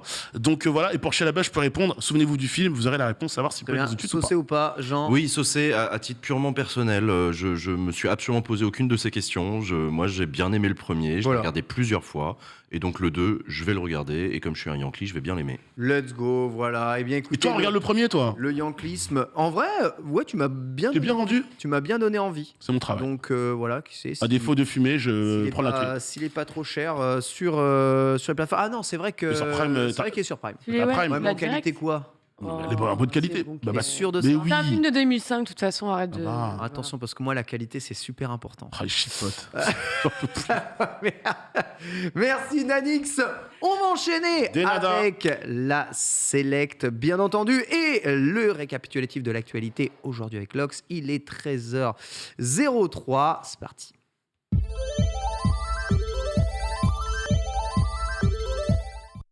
13h03, évidemment, on n'a pas de tablette pour lire la select aujourd'hui. Il était installé, hein, vraiment, il Non, ne pensait excusez-moi. plus. Il a t'es là. transpiré fort, hein. Il a transpiré très très fort. Aujourd'hui, petit résumé déjà des titres de l'actualité et ensuite on va aller un peu plus profondément dans ce qui s'est passé de hier à aujourd'hui. Là. Tout à fait. Qu'est-ce que vous avez manqué si vous n'arrivez qu'à 13h? Eh bien, écoutez, j'espère que vous avez bien mangé. Et nous aussi, on a bien mangé en début d'émission puisqu'on est Des revenu légumes. sur le contrat, hein, renouvelé ou pas, le CDD de James Bond. Oui, les prochains James Bond sont en cours d'argumentation, de tergiversation. On verra exactement de quoi il s'agira pour l'avenir de James Bond.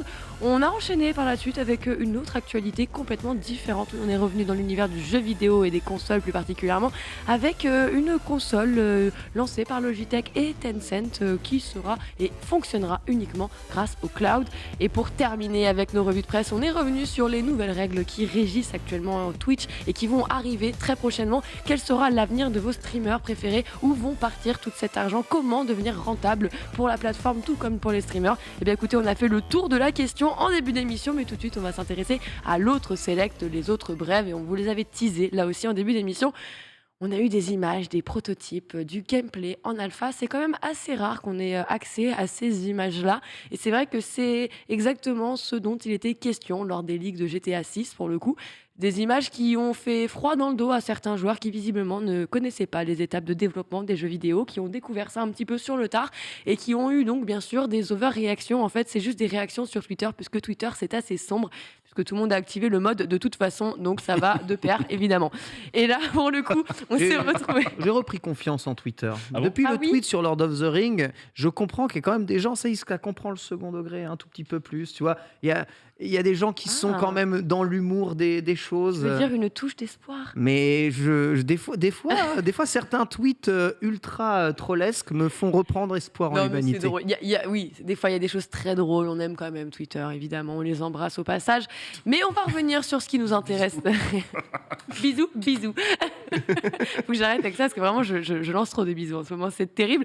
En tout cas, qu'est-ce qu'on a pu voir? C'est un élan de solidarité dans l'industrie du jeu vidéo. Oui, Rockstar n'a jamais aussi bien porté son nom, hein, que ce soit lors des conférences ou autres. C'est vraiment le studio qui le porte. Et là, pour le coup, on a eu donc un élan général de pas mal de studios et pas les moindres, vous vous en doutez, puisque voilà, ils ont voulu les soutenir en leur faisant comprendre que, oh, les gars, en fait, quand on produit un jeu, la première chose qu'on commence à développer, finalement, bon, la trame, le scénario, tout ça, le codage, mais bien sûr, eh bien, en fait, c'est les assets et tout ce que vous voyez qui fait le rendu d'un jeu, le rendement d'un jeu, il passe par une phase de polish et après l'univers sonore qui est développé. Donc, effectivement, eh bien, ce que vous voyez, c'était un prototype, c'était le début, c'est la mâche, c'est un peu comme quand tu peins ton tableau. Au début, il n'y a pas encore les effets, il n'y a pas les ombrages. C'est tout vrai, ça. ça ressemble un C'est peu la à dernière rien. étape. Tout à fait. Ça s'appelle la dernière étape et c'est vrai que malheureusement, les gens ont un petit peu overreact et ça a pu blesser bien évidemment de Oh nombreux, non. de nombreux salariés et pas d'ailleurs que ceux qui ont travaillé sur le projet en question, qui se sont dit quand même c'est dur, vous vous rendez compte comme on minimise et on décrédibilise tout ce travail.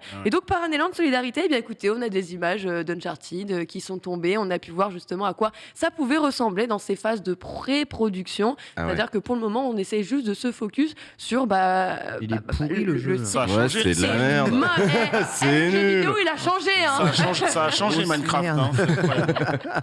Donc effectivement, et c'est là où je trouve ça hyper intéressant. Pippin, quoi. Mais oui, mais toi c'est hyper intéressant et pertinent parce que c'est là où vous C'est voyez un Naughty petit Dog, peu ça le travail d'orfèvrerie qui est fait sur des jeux Ouais. vidéo. Sachez qu'il y a vraiment des personnes dont le métier actuellement est de se balader dans les jeux et de Eh oui, reconstituer vraiment mais le oui. petit, vous savez, même un petit perlage sur une toile de tente ou sur un skin d'un PNJ. Vraiment tout est revu et millimétré et ça représente une dose de travail assez colossale. Et du coup, bah voilà, ils ont reçu plein de soutien. On a aussi The Last of Us, hein, on a pu avoir des images pareilles. Ils se sont en tous alpha, en lancés dans le prototype. truc. Ah ouais, voilà. vraiment, c'est vraiment le C'est dernier un d'entre nous. élan quoi. de soutien général. C'est vraiment le dernier C'est d'entre pas nous. The Last of Us, hein. il est pas accroupi. Oh, ça suffit. Oh là, ça commence, Voilà, ça mais commence. bois ton ca- Allez.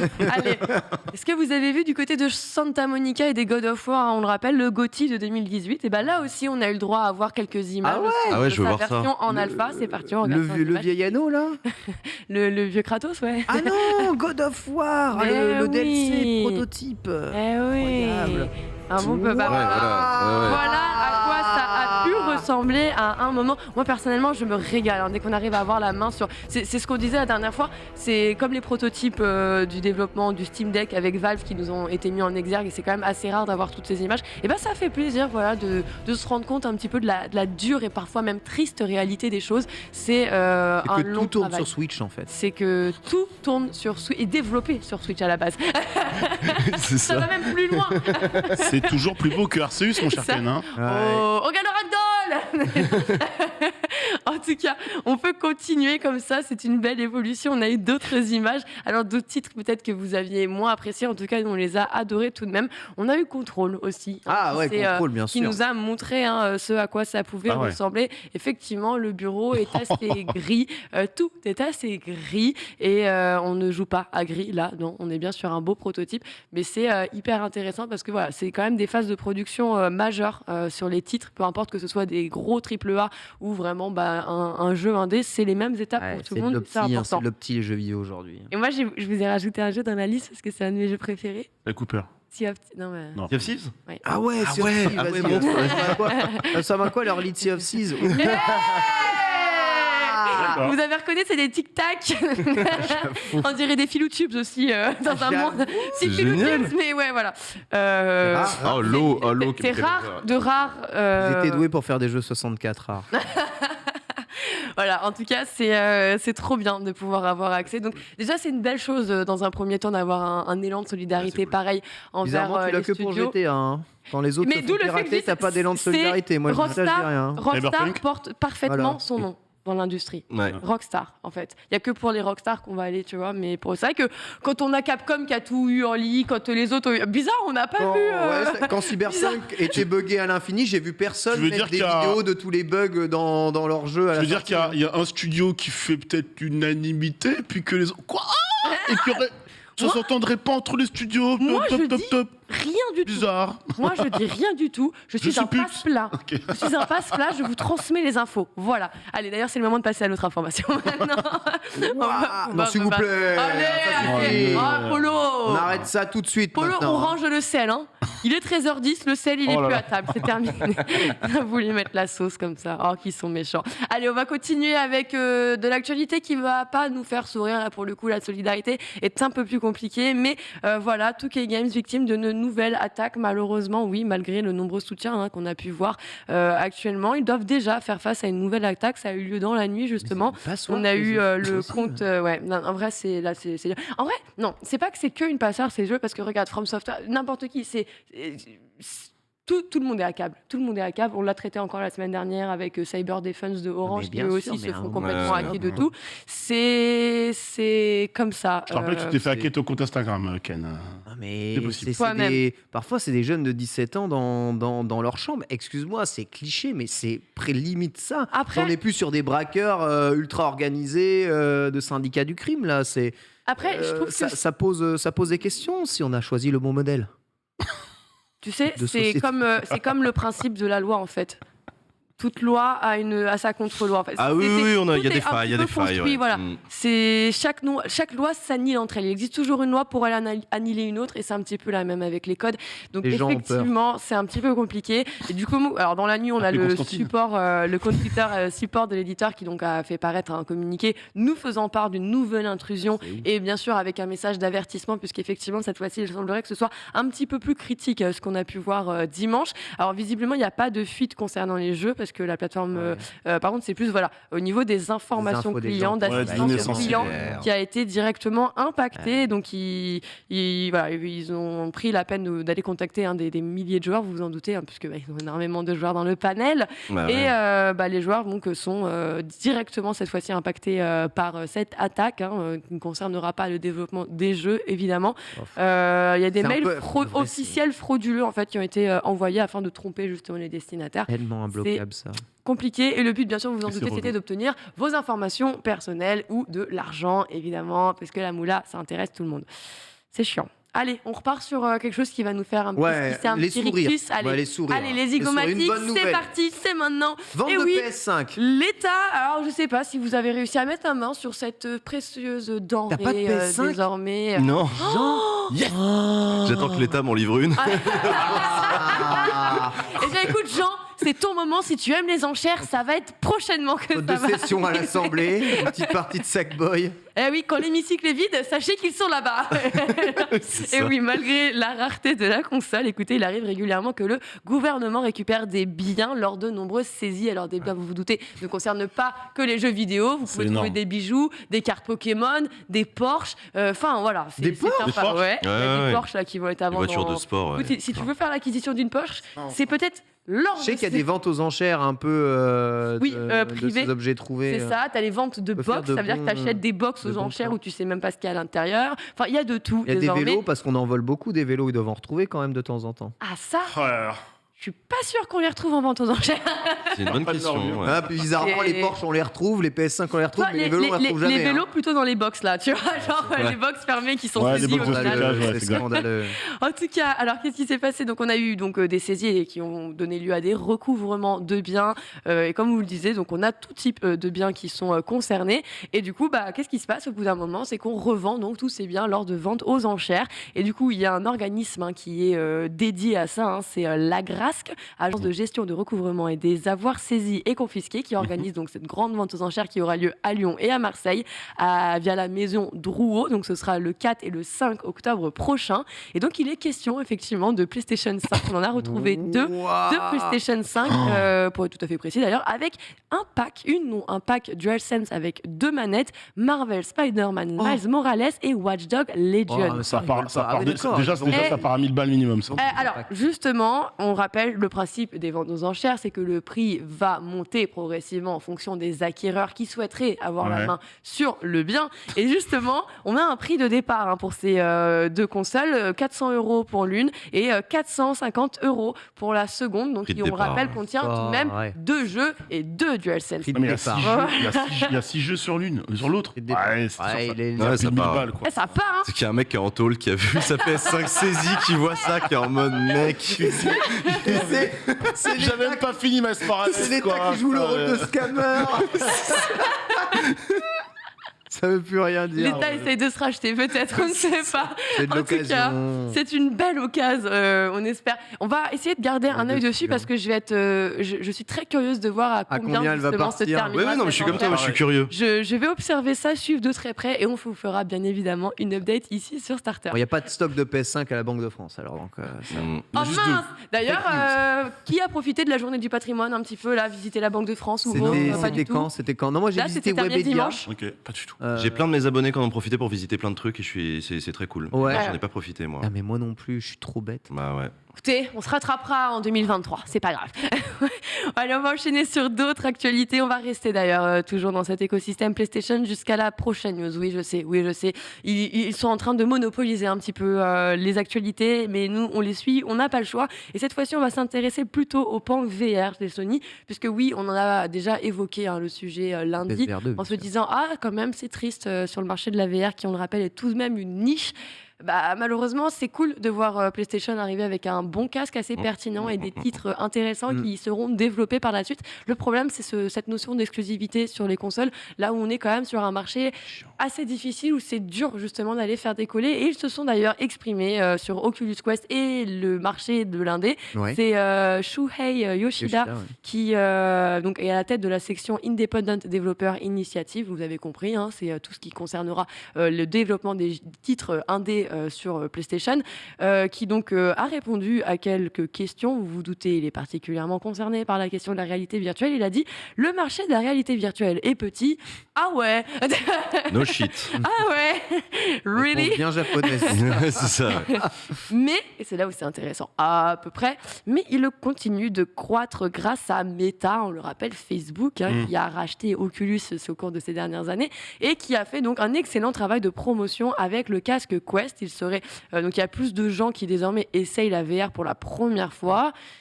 C'est comme quoi c'est bien très lent et très niche malheureusement et du coup par rapport aux jeux sur console en expliquant, c'est vrai que les gens ils sont plus aptes à aller jouer sur un casque VR PC voire sans câble que sur des jeux console. Ouais. Et du coup c'est un sous-ensemble et un marché en croissance en tout cas à travers son regard. Alors ce qu'il faut entendre aussi, c'est qu'il s'agira d'un potentiel Eldorado pour les développeurs indés, donc tout ce qui serait indie en VR. Bah, c'est déjà le cas depuis le début. Il y a déjà tu vois, des petits titres genre Phasmophobia qui, on le rappelle, était un jeu C'est ouf. totalement indé Ouais, c'est développé vrai, par ouais, des petits comme ça. Exact, Donc ouais. c'est vrai que là j'ai l'impression que c'est un peu du bully et moi ça me fait très peur parce qu'ils sont en train de revenir sur un truc qu'on sait déjà et nous là où on s'intéresse effectivement c'est qu'est-ce qui se passera avec les gros titres et les Ouais. studios déjà dédiés au développement des jeux VR et du coup on va être comment? On va être vraiment sur de l'exclu total ou est-ce qu'on serait potentiellement sur une exclu temporaire comme fait généralement Sony, c'est-à-dire par exemple un Call of the Mountain ou le Star Wars VR Galaxy of the Edge Enhanced Oui. Edition, un truc à rallonge là. Est-ce qu'on aura du coup une exclusivité qui arriverait enfin ou pas Ah. du tout? Le sujet C'est, des exclus, euh, c'est chaud. C'est assez dommage et c'est là en fait où on aimerait avoir des questions. Donc on va essayer d'aller continuer à tirer. C'est là, mais ça m'a fait sourire et rire de lire. D'après lui, il y aura un boom de la VR qui viendra des indies. C'est déjà le cas. C'est vrai. On n'a que Half-Life Alyx, Blade Hunters. Mais Enfin, on n'a pas il est chef du développement indépendant de Sony, donc évidemment, lui, il dit que Sa paroisse, il dit que ouais. c'est le voilà, il veut pousser les développeurs indépendants à faire de la VR pour grossir le marché.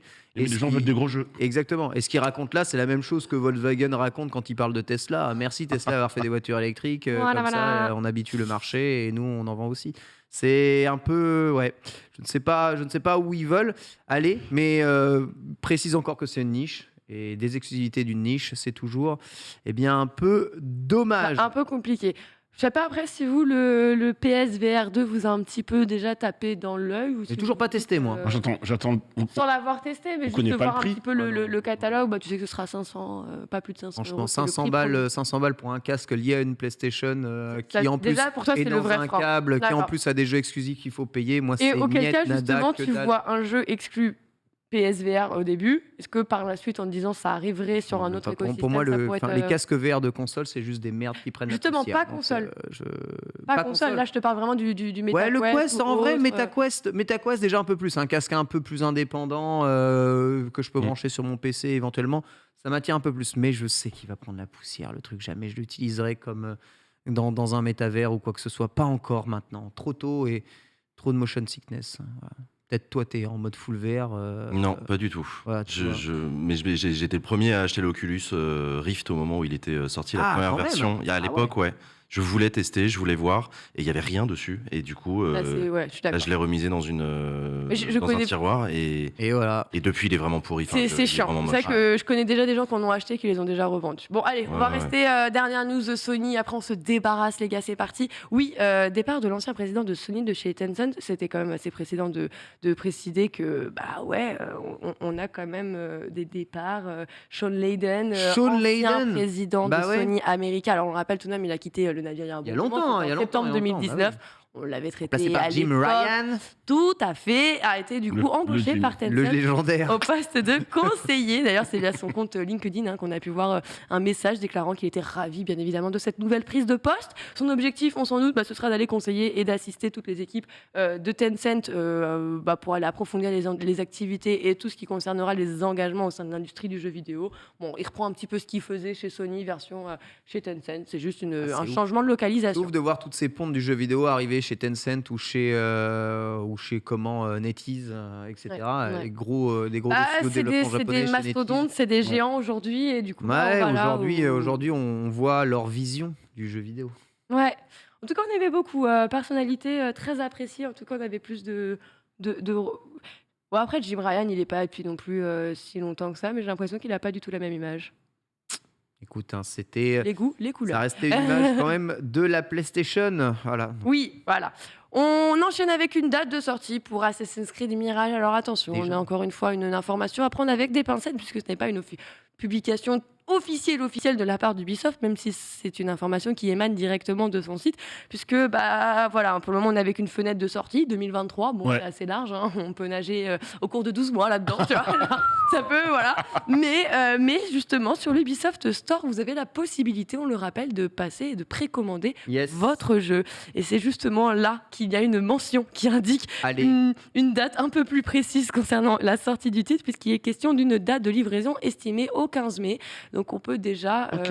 s'imaginer 15 mai 15 que C'est demain, c'est dans 3 jours quoi. Donc là Ouais, ça arrive. Hein. Ok. Ça arrive très proche. Alors C'est bizarre pour un Call of estimé. Duty, non Bête de ça. Ouais, c'est moche.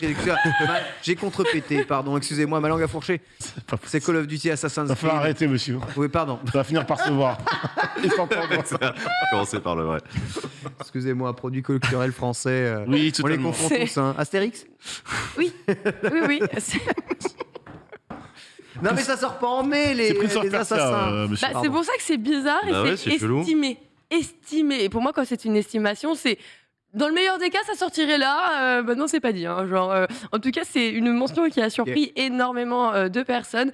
Et ce qui, pour le coup, correspond tout de même à un tweet de Jason Schreier qui datait du mois d'août et qui revenait sur le fait que la fenêtre de sortie était quand même estimée sur le printemps 2023. Je m'attendais un petit peu plus tard, en fait, dans le printemps. Et puis surtout, quand je vois les dates de sortie de Tears of the Kingdom ou ce genre de choses, je me dis, est-ce que c'est une belle fenêtre pour y placer un Assassin's Creed? En tout cas, voilà, tout ce qu'il avait mis en avant pour le moment est plutôt ok. Hein, à Normalement, c'est voir. plus de l'octobre. On verra. Ouais, c'est À un voir jeu de pour la- rentrée. C'est un jeu d'entrée. C'est ça. Mais oui, c'est ça, c'est le jeu qu'après tu vas foutre à Noël oui, dans c'est tes ça. commandes et tout.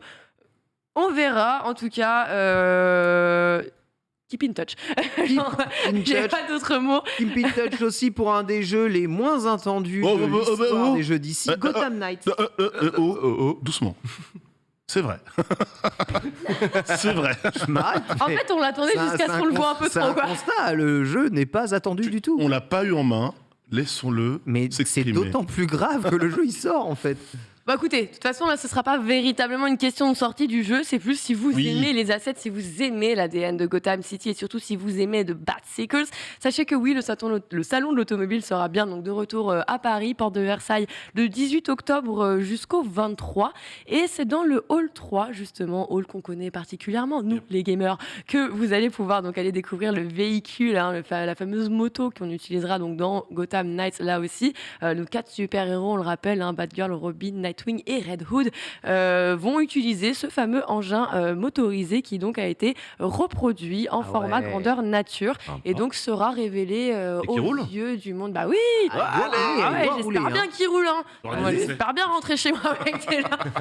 Alors il y aura une vente aux enchères d'ailleurs par la suite. Le gouvernement. 450 Après la euros. saisie, après la saisie par la police. Non, pas du tout. Ne m'écoutez pas, je fabule, s'il vous plaît, pas de premier degré. En tout cas, voilà, le véhicule a été conçu et réalisé donc, par un célèbre constructeur et fan de moto iconique. Hein. C'est vrai que c'est un engin pour le coup qui nous fait sourire et du coup, il sera normalement donc, présenté sur un stand de tout de même une 50aine de mètres carrés. C'est assez colossal et en plus de ça, on le rappelle, donc, Trop stylé. du 18 au 23 octobre. Entre tout, il y a le 21 et le 21, c'est la date de sortie de Gotham Knights. Incroyable. J'attends le bas de vélo avec impatience un jour. Voir Le bas de vélo électrique. pour être charismatique comme ça. Il y a rien de charismatique alors, avec un vélo, heureusement- donc jamais tu vois des super-héros Non, en mais- vélo, c'est terrible. Ouais, mais moi, Heureusement, ça va jamais j'achèterais de arriver. fou. En Un bas fait. de vélo. Là, tu me fais un bas de vélo. J'avoue. Non, en vrai, je préfère une moto. Je suis moto et scooter. Franchement, Donc, les moto. maires de Gotham qui se sont succédés, ils ont rien C'est fait. vrai hein, ça. pour moi. Ils ont rien fait les pistes cyclables à Gotham, on en parle ou pas J'ai fait de physique, c'est là. un peu Merde. dangereux, non? C'est un peu dangereux. Je te rappelle que t'as un super-héros à vélo dans MHA. Dans MHA. Bah oui, mais Academia. T'as un Dans super-héros à One vélo. Punch Man, tu veux dire. Ah oui, One Punch Man, exact. Oh non, oh, incroyable, merci. L'erreur incroyable, oui, ça va. Ah Voilà. Aquaman. Voilà le Il fait charisme. de l'Aquabike. Ah, il est excellent. Paul, pourquoi t'as fait ça? Bah, pourquoi? Punaise, ça me fait Mais penser pourquoi que pas, le surtout. slip sur le collant. Oui, c'est vrai, c'est comment il s'appelle déjà dans One Punch Man? C'est Ryder Roulette Rider, Roulette le Rider. héros sans permis. qui arrive fatigué du coup sur les lieux de combat. Qui Ah, transpire c'est sur tout. On va se battre maintenant. Il a un excellent cardio, il paraît. Regardez-le C'est quand même le mec le plus classe de l'histoire. Je sais pas. Par contre, il est pas très aérodynamique. panier devant, C'est genre, panier devant. Il manque les légumes dans le panier. Regarde-le. C'est vrai. Rendez les stylos. Super vitesse, Faut allez. rendre le vélo stylé. Allez. Donnez envie aux gens d'en. Il y a des gens, ils ont dit c'est Ken dans le chat. Ouais. Le Aquaman. Franchement, il y avait un c'est petit Ken. flow. Hein. Il y avait un petit J'avoue, Ken, Moi, s'il était le super-héros. jour, je t'ai vu sortir T'étais tout équipé. Ouais. J'ai dit, non, mais quel flow. Quand même, avec Pauline, on te regardait, on a fait, non, mais vraiment. On ressemble à rien. Les Quel flow de stylistes, c'est professionnel. Non, terrible. non, t'as juste l'air d'un pro qui dédie sa vie à ça, véritablement. On pourrait pas se douter que tu tankes autant d'émissions. Franchement, je rêve de te voir en cosplay de bicyclette rider, là, ou roulette rider. Non, Ouais. faut quand même pas avoir peur d'avoir honte. Hein, quand même. Allez. Le ridicule ne tue pas. Merci beaucoup, Avec Lox, plaisir. pour cette actualité, la Select. On va se continuer avec notre grosse chronique du jour. Elle est consacrée à l'intelligence artificielle et à la loi. C'est avec Jean tout de suite.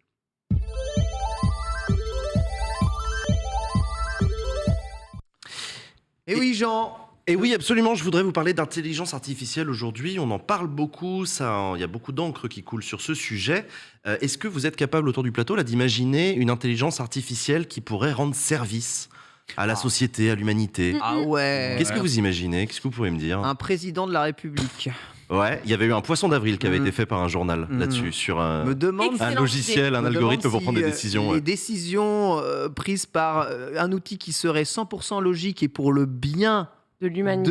du peuple, de la majorité du peuple, quelle décision prendrait-elle? Je serais fasciné par ça. C'est une bonne question. N'hésitez pas à nous dire dans le chat, vous aussi, des idées comme ça d'intelligence artificielle. Lox, t'en penses quoi, toi?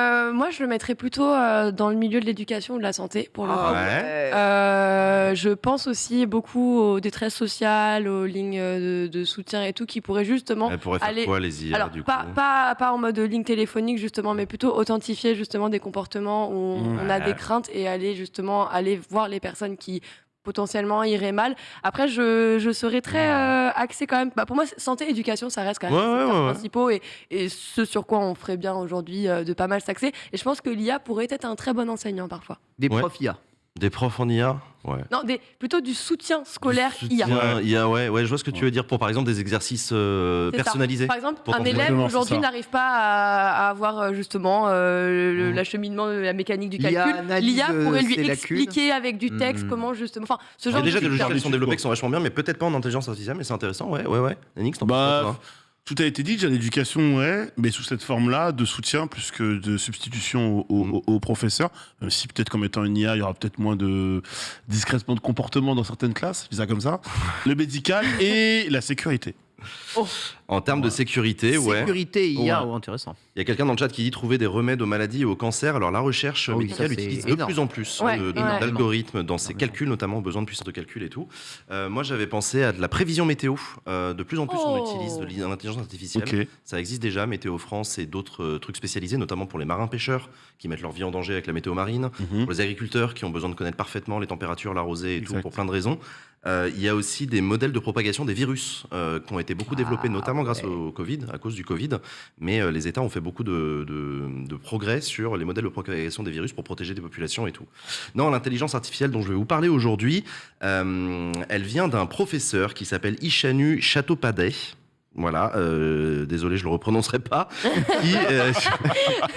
qui est un docteur, un spécialiste, un expert en intelligence artificielle à l'université de Chicago. Il a Ok. publié une recherche, un article de recherche dans la revue Nature Human Behavior. En fait, ce chercheur-là et son équipe ont créé un algorithme capable de prédire où et quand des crimes allaient se produire. Psychopathe. C'est Minority Report. Et Tom Cruise est là, bien évidemment. Exactement. Je suis la seule à avoir c'est sorti exactement psychopathe, ça. quoi. Je suis super déçue. Voilà, c'est lui. Étant D'accord, seule. il prédit pas T'as vu les crimes. BG? On dirait un méchant dans un film en plus. Exactement, Voilà, je bah, suis désolé de le dire comme ça, mais c'est un chercheur, c'est un expert en intelligence artificielle et donc il promet une précision de 80 à 90% Ouais. sur son algorithme prédictif. Ça fait évidemment, donc ouais, tu l'as dit, penser à ce film Minority Report. Je sais pas s'il y en a qui l'ont pas vu, mais c'est en 2002 qu'est sorti ce film. Oui. De Philip K. Dick, joué par Tom Cruise dans le rôle principal. Exactement. Pour ceux qui l'ont pas vu, c'est un film qui raconte littéralement une société dans le futur qui a réussi avec une techno Mhm. à prédire les crimes et qui a créé une police spéciale qui s'appelle la police de pré-crime qui intervient pour arrêter les criminels avant qu'ils Avant de commettre un crime. qui C'est commettent ça. leurs crimes. Et évidemment, si c'est un film d'action, c'est parce que il y a des failles. Voilà, je vous laisserai regarder le film qui est Parce qu'il y a Tom- Bizarrement. qui est pas un mauvais Tom Cruise. Parce qu'il y a non Tom plus. Cruise, quoi, en plus, surtout. Hein. Oui, c'est un Tom Cruise, c'est pas un mauvais film. C'est un excellent film. Ouais, moi, j'ai très plutôt bon un film. bon Moi, souvenir de ce j'ai film. toujours été matrixée par. C'est quand qu'on a les écrans là comme ça. Ouais. Ouais, T'es ouais. fan. Ça sert à rien. Ah, il est sorti en 2002 en plus quand il pense. Il y Mais avait, c'est il y avait ça, des c'est que trucs c'était assez tellement intéressants. précurseur Ouais, ouais. par rapport à ce qu'on a pu avoir derrière. Donc, que, ouais. Il y a Colin Farrell dedans. Et ouais. C'est vrai qu'il y a Colin Farrell. Donc voilà, et donc Le pingouin. le test de l'algorithme prédictif de ce chercheur pour prédire donc les lieux où allaient se produire les crimes est déjà en test dans plusieurs États américains. En réalité, alors comment ça fonctionne ce truc? En fait, ils utilisent les données de la criminologie, de la criminalité. Ils ont commencé par la ville de Chicago. Ils ont pris toutes les datas entre 2014 et 2016. Bah, il doit y en avoir. Hein. Ouais, Chicago dans Dans l'Illinois. un pays où le Chicago, programme est c'est légal, ouais, tu la m'étonnes. 9e ville la plus criminogène des États-Unis d'Amérique. J'ai cru que t'allais dire du monde, j'étais en Non, mode. non, je c'est tremblais ça. du genou. Non, ce vraiment. qui fait flipper, c'est qu'il y a 9ème. Il y en a 8 au-dessus. Et il y en a 8 Bah, il y au-dessus, a des ouais. quartiers bien. Bah, Je sais plus laquelle était la Je première, mais pense c'est que l'une absolument des terrible. premières, ça doit être vers Compton et. Ouais, je sais, j'ai regardé le classement hier pour, Ah, LA, noter, du pour coup. noter la place de Chicago, mais j'ai pas noté le premier, j'ai oublié. Pas Pas Los Angeles, non, c'est plutôt justement du C'était côté de autre chose, Chicago, côte est, ouais. des industrialisés. Ouais. C'est plutôt nord-est des industrialisés. Détroit. Ouais, je crois que Détroit est assez bien classé aussi. L'indice de criminalité à Chicago, c'est 66,15. L'indice de criminalité, c'est un indicateur qui est mesuré à partir du nombre d'infractions divisé par la population de la ville. C'est un indicateur. Baltimore, pardon, C'est Baltimore, ouais. Waouh. évidemment. Baltimore. Il y a marqué mort dans le nom du. Bah, Et donc, ouais. c'est un peu ça. Donc l'indice de Baltimore. ouais, c'est ça. Baltimore, Baltimore. Hop, encore Baltimore. Baltimore. Il y a des Ça, gens c'est qui mal. ont tenté dans le chat, ouais, Tourcoing, Détroit, San Andreas, c'est vrai. San Andreas. C'est vrai, San Andreas, on n'en C'est parle la pas assez. criminalité, elle est là. Quelle horreur. Exactement. Donc ouais, attention aux indices de criminalité, c'est toujours des trucs, c'est des indicateurs à prendre un peu avec des passettes parce que Ça dépend beaucoup du pays, non? déjà des infractions que tu tiens en Ouais, compte. c'est ça. Parce que bon, si jeter un chewing-gum dans la rue, C'est une infraction. bah en fait tu peux La monter très période vite. aussi, peut-être, Ah, je non croyais que c'était la criminalité mortelle, moi je. Ah, c'est Non, tous les en crimes. fait, Néant comme bah ça. justement, en fait, ça dépend des pays, ça Ok. dépend des États américains. Il y a des débats, y compris en Europe, hein, sur comment on mesure en fait le taux de criminalité. Il faut faire très attention parce que, par exemple, si une ville dans laquelle la police est très Il y a efficace, crime et Oui. délit. bah du Tout à coup, fait, ça ça peut fait remonter. paradoxalement Ah oui, monter le d'accord. score. De la même manière, les pays dans lesquels les gens vont beaucoup appeler la police. Bah, forcément, ça va faire monter le score Mmh. aussi. Et puis par ailleurs, donc voilà, faut faire attention à Ok. ce genre d'indices. N'empêche que Chicago, c'est une autorité publique, est une ville très criminogène. Et donc ce qu'ont fait ces chercheurs, c'est qu'ils ont découpé la ville en zones de 300 mètres de diamètre. Mhm. Et l'algorithme a réussi à anticiper les niveaux de criminalité dans chacune de ces zones géographiques sur les semaines qui ont suivi l'analyse. Je vois très bien. Donc voilà, il présente un taux de succès entre 80 et 90%. Suite à ce succès, ça a été élargi à 7 autres villes ailleurs aux États-Unis qui utilisent ce logiciel: Atlanta, Austin, Détroit, Los Angeles, Philadelphie, Portland et San Francisco. On gère vraiment les crimes comme un phénomène météorologique. Ouais, mais justement, il y a un gros problème avec l'intelligence artificielle appliquée aux enquêtes de police et à la lutte contre la criminalité. C'est que tu as le risque justement de cette anticipation des crimes et de condamner des personnes avant qu'elles aient commis le crime. Ah oui, mais Ce qui ça- pose des vrais problèmes Oui. en Éthique, droit. ouais. Ça pose des problèmes éthiques, mais ça pose des problèmes en droit parce qu'il y a un problème de matérialité du crime. Oui. Vous avez le droit de vouloir tuer quelqu'un, Ouais. mais si vous ne le tuez pas et que vous arrêtez votre geste, vous n'êtes coupable de rien, même pas Aïe, aïe, aïe. de tentative. Ah Oui, oui. tu peux pas condamner l'idée, en fait. C'est ça. Non, exactement. La Ouais. liberté de conscience Ouais, est bien absolue, sûr. comme on dit dans le jargon, mais ça veut dire exactement dire ça. Donc voilà, je rappelle, en droit pénal, hein, pour qu'une infraction soit caractérisée, il faut qu'il y ait trois éléments. L'élément matériel, il faut que matériellement quelque chose soit passé quelque chose, il faut que ce soit démontrable, avéré, quoi. Un élément légal, il faut qu'il y ait une loi qui soit identifiée C'est vrai. et qui interdise. C'est vrai. Et parfois, il y a des débats juridiques hein, pour Ah ouais, savoir. ouais. Ah ouais, voilà, parfois, j'imagine. on manque d'éléments légaux. Et il faut un élément intentionnel, même s'il y a des exceptions, par exemple le manque de prudence. Ouais. Voilà, tu n'as pas voulu écraser la vieille dame, mais oui, mais tu l'as tuée quand même. Tu vas quand même en tôle.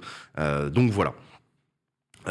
Sur la question de l'utilisation d'algorithmes et d'intelligence artificielle dans la police, il y a un précédent qui s'est très mal passé à Chicago, justement dans cette même ville. En fait, la police de Chicago avait déjà essayé de repérer les suspects et les victimes potentielles de fusillades. Ils avaient travaillé sur leur fichier de photos, etc.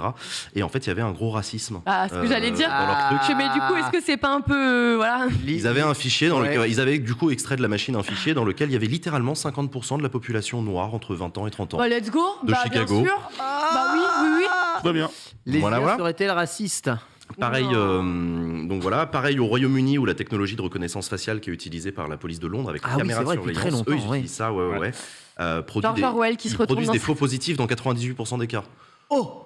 Voilà, c'est ouais, d'après Il y a le magazine, taffé sur leur algo, d'après le là. magazine Forbes, 98% 98%, c'est de faux énorme. positifs, ouais.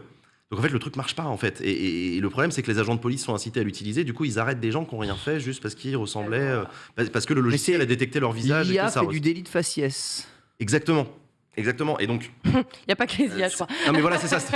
C'est un peu si j'étais de mauvaise constitution, je pourrais vous dire que c'est pas la peine d'inventer de logiciels racistes. La police le fait déjà très bien, mais je suis pas de mauvaise intention, donc je le dirai pas. Mais t'as la question qui est intéressante aussi en termes d'éthique, c'est la question de l'erreur humaine. Elle est possible. Un policier dans la rue qui croit reconnaître un mec recherché va contrôler son identité, il s'est trompé. Bon, mais l'erreur logicielle. Elle est moins pardonnable en fait. Ouais, je suis d'accord avec c'est là où toi. en fait, on attend un petit peu le côté infaillible venant de la technologie. Exactement. Et c'est vrai que quand tu la retrouves pas et que tu sais que déjà qu'on a nos humains qui font assez d'erreurs comme ça, est-ce que le logiciel est si permissif que ça dans la finalité? Parce que l'humain, il y a la loi et l'interprétation de la loi, et l'IA va pas faire forcément l'interprétation de la loi. Il y a la faillibilité des hommes, du travail, etc. Faut vraiment prendre conscience que ça dépend des logiciels. Un logiciel qui est programmé pour sortir des résultats en fonction de paramètres donnés, tout est fixe, il va te sortir des résultats toujours bons. Par contre, une intelligence artificielle, elle se base sur de la donnée et elle essaye d'en prédire des patterns en fonction de ce qui s'est déjà passé. Sachant, je ne sais pas, il y a beaucoup de criminalité quelque part, donc on a un gros taux de criminalité possible là, et puis les éléments, on va dire, qui se passent au cours de la journée fait peut-être pressentir que ça va se reproduire ici. Mais évidemment, c'est vraiment comme des phénomènes météorologiques. Ouais. Ne peut absolument pas être sûr si ça va réellement faire des prévisions. Voilà, c'est, on va dire, prévision.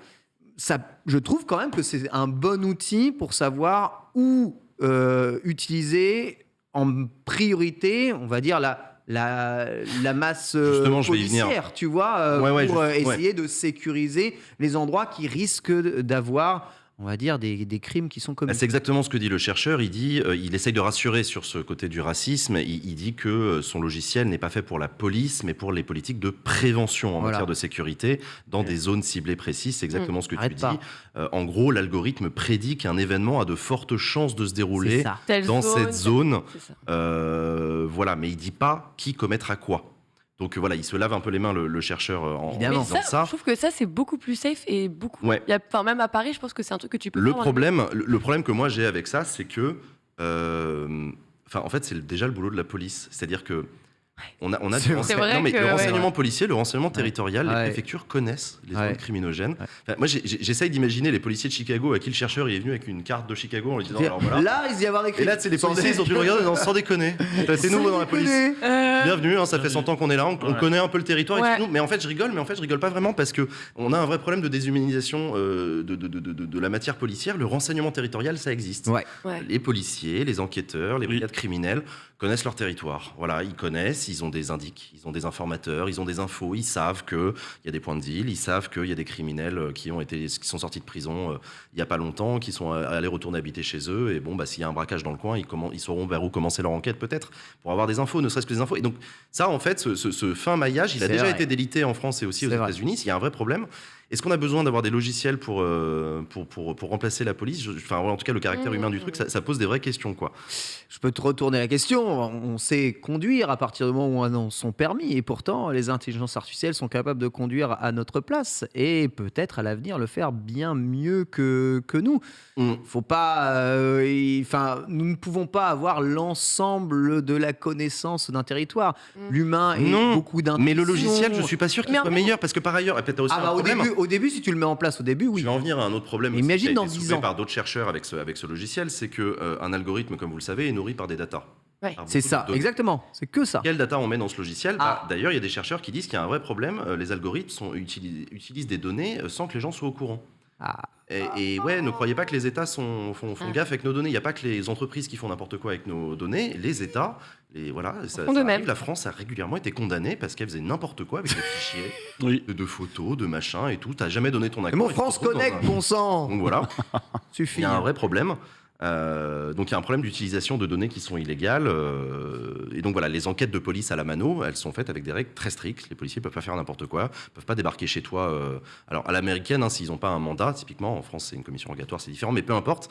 Voilà, le logiciel, lui, il peut s'incruster dans ta vie et je sais pas, te passer au scan pour vérifier. On en incruste même pas mal de nous-mêmes dans nos vies, finalement. Ouais, non, mais carrément. Donc du coup, ça pose cette question. Là aussi, le chercheur aussi, donc il a anticipé l'accusation sur Minority Report en disant non, c'est pas, voilà, on dit pas qui fera quoi, on dit juste qu'il y a des probabilités. Pas de racisme non plus. Lui, il dit ce ne sont que des zones géographiques que l'on cible. Ça. Sauf que là aussi, il y a aussi des gens qui ont dit, enfin t'es gentil, on les connaît, les États-Unis c'est les d'Amérique, quartiers noirs, c'est les quartiers latinos, enfin c'est on bon quoi. sait que les voilà. quartiers, les quartiers sont très, très... Et en l'occurrence, il faut savoir qu'il y a un précédent aux États-Unis autour de la question de l'utilisation d'algorithmes par les systèmes de police et de justice. Il y a un scandale sur le logiciel Compass qui existe depuis très longtemps. En fait, ça veut dire Correctional Offender Management Profiling, Alternative Sanction. Wow. C'est développé par la société Northpoint. C'est un logiciel qui est utilisé dans l'évaluation du risque criminel des individus dès lors qu'ils sont présentés à la justice. Et ça sert à aider les tribunaux à adapter les peines. C'est établi sur quoi? Du coup, c'est des profileurs? En fait, ça établit la probabilité de récidive qui est basée sur le passif judiciaire, sur l'âge de la personne lors de sa première interpellation, sur sa vie professionnelle et sa vie éducative, etc. Wow. Ce logiciel Compass, qui est très généralisé aux États-Unis dans les tribunaux, s'est fait allumer en 2016 par des journalistes d'investigation qui ont fait une enquête et qui ont démontré un immense biais raciste dans ce logiciel. Les Noirs avaient 45% de score supérieur aux Blancs en moyenne dans ce logiciel. What a surprise. Et en plus, ce logiciel, en moyenne, n'avait que 20% de bonnes prédictions sur la récidive. C'est zéro, ça ne marche pas. Donc voilà, donc c'est un vrai problème. Mais tu te rends compte des statistiques comme elles sont énormes? Ah non, mais c'est totalement délirant. Catastrophique. En plus, il y a un problème qui est très intéressant avec ce logiciel Compass qu'ont montré les journalistes, c'est que les datas qu'utilise ce logiciel pour prédire le risque de récidive d'un individu, c'est en partie son casier judiciaire, ses condamnations, son entourage, donc ses copains, l'environnement, tout ça, autour de lui, ses copains, etc. Parle bien dans le micro, Jean, s'il te plaît. Excusez-moi, pardon. Excusez-moi. Sauf que du coup, à partir du moment où on utilise ces datas-là pour condamner des personnes, on crée davantage de data qui vont remplir la machine et ainsi de suite. Donc en fait, on crée une boucle de rétroaction. J'avoue. Où en fait on renforce le racisme du truc. Et c'est le logiciel continue son racisme parce que, dis donc, les Noirs... Ça, c'est très important. Il faut bien prouver à la machine qu'elle a tort et bien rentrer les données qu'elle a tort, sinon jamais elle ne se corrige et elle rentre dans son état de raison. Et c'est comme ça qu'on arrive, mais c'est sûrement comme ça qu'on arrive à des taux de 20% de précision de logiciels comme ça. C'est parce que derrière, il n'y a pas un assez bon suivi. C'est une mauvaise IA, tout simplement. Absolument, c'est une mauvaise IA et qui est très utilisée aux États-Unis. Dans les prochaines étapes, la Pennsylvanie pourrait être le premier État à fonder ses condamnations pénales en partie sur la susceptibilité des personnes à commettre de nouveaux crimes. Grâce à un modèle prédictif. Non mais au secours. L'argument, c'est qu'en partie, ça coûterait moins cher. Donc il y a une question d'économie. Non, mais c'est terrible, mais voilà. Et que ça serait soi-disant fiable à 80%, mais ça soulève beaucoup de questions. C'est très dangereux. Il y a une énorme pétition en juin dernier qui est sortie. Il y a 2300 personnalités du monde de la recherche, des universitaires qui ont dénoncé ce projet en rappelant notamment les très mauvais souvenirs du XXe siècle et du 19e et XXe siècle sur ce qu'on appelait la phrénologie. Je ne sais pas si vous avez déjà entendu parler de ça. C'était cette pseudo-science qui a souvent été enseignée comme une vraie science, qui consistait à prédire le profil criminogène des individus basé sur des traits physiques, notamment la taille du crâne. À la taille du crâne. Ouais. Et la phrénologie a été utilisée dans des cours d'assises en Europe, en France notamment, où on disait ce monsieur, le prévenu, est un... Et donc il y avait des professeurs qui venaient témoigner en disant on a mesuré son crâne et donc il a des probabilités de chance d'être méchant. Enfin, c'était absolument terrible. Les nazis ont totalement repris cette pseudo-science sur les... Non mais totalement. Au secours. Ils ont écrit des textes entiers pseudo-sciences. Des thèses ont été soutenues sur le nez des juifs, etc. Et ça a duré très très longtemps. Mais en fait, le pire, c'est que ça s'est instauré, ça a duré très longtemps. Très longtemps, très longtemps. Ah non, il y a des gens qui ont été... Dit dans ta bouche, on dirait un gag, mais non. Non, mais là, il n'y a pas de gag, malheureusement. C'est ça, c'est quand on voyait par exemple des panels avec plein de photos de personnes, ils disaient ouais, faut retrouver qui a cette pathologie-là. Et vraiment, ils s'appuyaient sur le regard, justement, la zone frontale et tout. Je fais, mais... Donc voilà, donc il y a tous ces problèmes qui sont soulevés, celui de la prophétie autoréalisatrice dont je vous ai parlé tout à l'heure, où les algorithmes se nourrissent eux-mêmes. Donc voilà, il y a des universitaires aux États-Unis qui se mobilisent pour lutter contre ces modèles prédictifs en disant qu'il y a quand même un danger énorme, parce que là on parle pas de prévoir s'il va pleuvoir demain ou pas et quelle quantité, on parle de la vie des gens, on parle de condamnation pénale, on parle de prédiction de crimes, on va dans des eaux très troubles et très dangereuses. Il y a un risque cruel de déshumanisation de la justice. Il y a un principe très fort en justice, que ce soit aux États-Unis ou en France ou en Europe, sur la justice doit être rendue par un être humain. En France, en ce moment, il y a un débat très intéressant qui a été au moment du Covid notamment et dans la dernière réforme de la justice sur est-ce que les prévenus peuvent être présentés à un juge en visio. Ah et, non. En fait, l'administration pénitentiaire et l'État, ça les arrangeait en fait de les laisser à Fleury-Mérogis, de les foutre de devant ne une pas les webcam. avoir. Ah, Comme ça, t'avais pas à faire des allers-retours en camionnette. Et t'as des avocats qui disaient, mais en fait, non, il faut que le bonhomme, on le présente à un juge au sens physique. Il faut que ce soit dans là, on est en face, on va juger une personne là, donc. Bon, qui se pose la question, je trouve ça. C'était pour des audiences préliminaires, attention, c'était pour des audiences Sinon, préliminaires. on met une photo sur la table et puis Oui, c'est bon. voilà quoi. Ouais. Donc voilà, il y a des principes. Un petit appel juste Une photo téléphonique. sur la Et donc, table t'as et puis on ce juge. risque-là d'avoir un juge qui se fait son intime conviction, par exemple. Oui, mais l'ordinateur lui dit qu'il y a 80% de chances de récidive. Bon, bah, du coup, je fais quoi, tu vois On peut être juré en télétravail aussi, c'est possible. Et le vote du chat, ouais. Le tribunal. Le tribunal des bannis. L'horreur. Ah, l'enfer. C'est là où, en fait, j'ai l'impression qu'on s'écarte un petit peu de la notion de l'outil, tu vois. Genre, où à une époque, on disait, ça peut être un bon outil, mais rappelez-vous de ce qu'est un outil. C'est-à-dire que nous, l'outil, c'est l'humain qui utilise l'outil, c'est pas l'outil qui utilise les humains. Et là, j'ai l'impression qu'on est en train de faire un reverse un petit peu sur ce point. Donc voilà, est-ce que ça arrive en France? Pour l'instant, ça se passe essentiellement aux États-Unis. On connaît aussi la Chine, qui utilise de plus en plus d'algorithmes dans le contrôle de la population pour plein de raisons, mais j'en parlerai pas aujourd'hui. En France, est-ce que ça arrive? Alors, ça existe déjà en partie en France. On utilise des algorithmes, notamment pour le repérage des plaques des plaques d'immatriculation des voitures, pour repérer les véhicules volés, les véhicules en fuite, etc. On utilise des algos parfois qui sont utilisés par les douanes aussi pour quel container on va ouvrir pour savoir s'il y a de la drogue dedans, etc. Donc, c'est encore limité en France. Ouais, ça existe déjà un petit peu, je crois. C'est encore limité en France. Et quoi qu'il en soit, surtout ces dangers sur le racisme, sur l'utilisation des données et tout, le Parlement européen s'est d'ores et déjà saisi du système. Ils ont voté un texte l'année dernière pour avoir un cadre légal le plus clair possible partout en Europe et protecteur pour éviter les dérives. Donc ça continue, mais on continuera à suivre ça, quoi. Ouais, où est l'outil, où est l'abus dans tout ça? Nanix, tu serais prêt à avoir une intelligence artificielle policière qui fait la pluie et le beau temps sur le crime en France? Le principe, si c'est bien fait, me va. J'ai juste l'impression que pour l'instant, on n'a pas les outils pour que ce soit bien fait et bien efficace. On n'a pas la donnée surtout.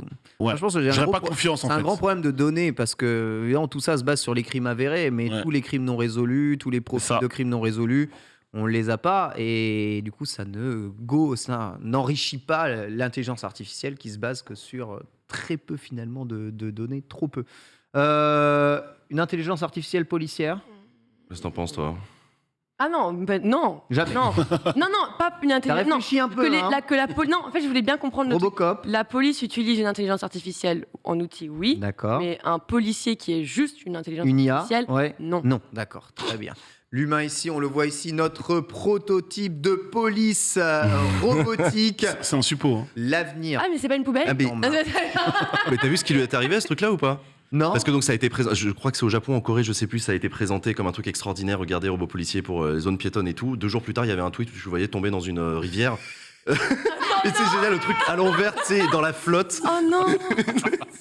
C'est vraiment la contre-com, quoi. Ah là là, Ouais, on rêve tous l'avenir, mais peut-être pas de la bonne façon. Merci Jean, très intéressant évidemment là-dedans. Vous savez, il y a beaucoup de choses qui vont probablement changer avec l'avènement des intelligences artificielles, même probablement dans votre quotidien. Et on le voit que d'un point de vue des États et des pays, on a déjà des choses qui se mettent en place et qui font changer les choses. Est-ce qu'on en veut, est-ce qu'on n'en veut pas? Finalement, est-ce que la jeune génération se posera même la question? Toi, Nous, tu achètes cette on se IA? la pose.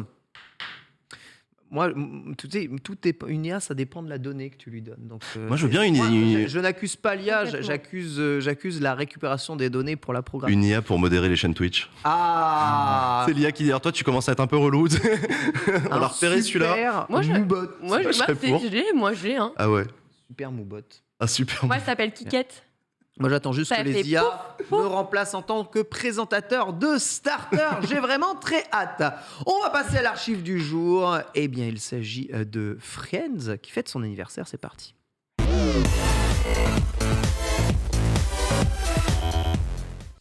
Ce qui est sûr, c'est que ce n'est pas une intelligence artificielle qui a fait le scénario de la série Friends, 28 ans aujourd'hui sur NBC, mais les IA programment aujourd'hui des scénarios, font des scénarios, générés évidemment aléatoirement. Netflix en a déjà fait l'expérience, une série culte. Ah oui. Je trouve qu'il vieillit assez peu, outre l'encart technologique de la série. Les sujets sont toujours autant d'actualité, ce qui veut dire que les relations humaines, finalement, n'ont pas évolué. n'ont pas spécialement tendance à évoluer, même si la technologie, elle, Ah, évolue énormément. oui. Peut-être qu'il y aurait eu un peu plus de réseaux sociaux aujourd'hui dans une série. Est-ce que Tinder aurait fait d'amitié. Mathieu Rachel et... Voilà, Ouais. peut-être, exactement. Ah, les scénars qui partent. Trop d'idées. Exactement. Et le Covid, alors il l'aurait géré comment? Réponds à un reboot. Série culte pour vous, Jean. Comment tu as vécu Friends, toi? Je crois être un peu trop jeune pour avoir connu la grande Ah ouais époque de. Ouais. Je n'ai pas de souvenir d'avoir regardé d'avoir regardé Friends, pardon, au moment où ça passait. Je crois que c'était ma grande sœur qui regardait Friends, et moi j'étais le petit frère qui regardait encore des dessins animés. Je crois que c'était un peu ça la répartition de la famille. Mais je sais à quel point cette série est culte. Je l'ai regardée un peu plus tardivement, de manière éparse, et j'ai trouvé ça extraordinaire et très attachant, les personnages. Ah ouais. Absolument parfait pour toi, Nanix, alors que le sondage est lancé dans le chat et que ça commence à partir sur un 5 sur 5, hein, Friends, attention, hein, très Bah, apprécié. Friends, c'est une série que j'adore. C'est pas la série que j'adore le plus, parce qu'il y a d'autres séries un peu humoristiques avec des copains. Je pense à That 70 Show que moi je mettrais That là-haut. 70 C'est une Show, question. c'est Ouais, après c'est une question. C'est une question, ouais. c'est une question de ressenti. Mais en fait, Friends, c'est un banger absolu. Pourquoi ça marche toujours aujourd'hui? Parce que c'est intemporel. Dans les Ouais. différents types de personnages que t'as le rêveur, t'as celui qui manque de confiance en lui, t'as que la maniaque, t'as que des psychotypes et stéréotypes de personnages qui ressemblent à soit tes potes, soit toi-même en réalité. Et bah t'as le passage à l'âge, j'ai envie de dire le passage à l'âge adulte, pas du tout, mais le boulot, les naissances, les mariages, c'est que des thèmes intemporels. Tu retrouves ça partout, donc ça peut pas vieillir en soi, tu vois. Incroyable. Rachel, l'influenceuse, a bien entendu Friends, ça t'a marqué ou pas? Ouais, mais pas. En fait, j'aimais bien, mais comme je regardais la télé, bah, effectivement, avoir trop de fois les rediffusions des mêmes épisodes m'a fait que j'ai détesté la série. Et dès que je voyais juste un bout de générique ou juste leur Ah, tête, merde. j'allais partir très vite rechercher un de mes dessins animés préférés. Et toi, Ken? Ah, moi j'adore Friends, hein. Je peux regarder. Je crois que j'ai regardé combien de fois cette série? Ah ouais. 3 fois dans ma vie, et c'est incroyable. Je me dis, mais c'est fou.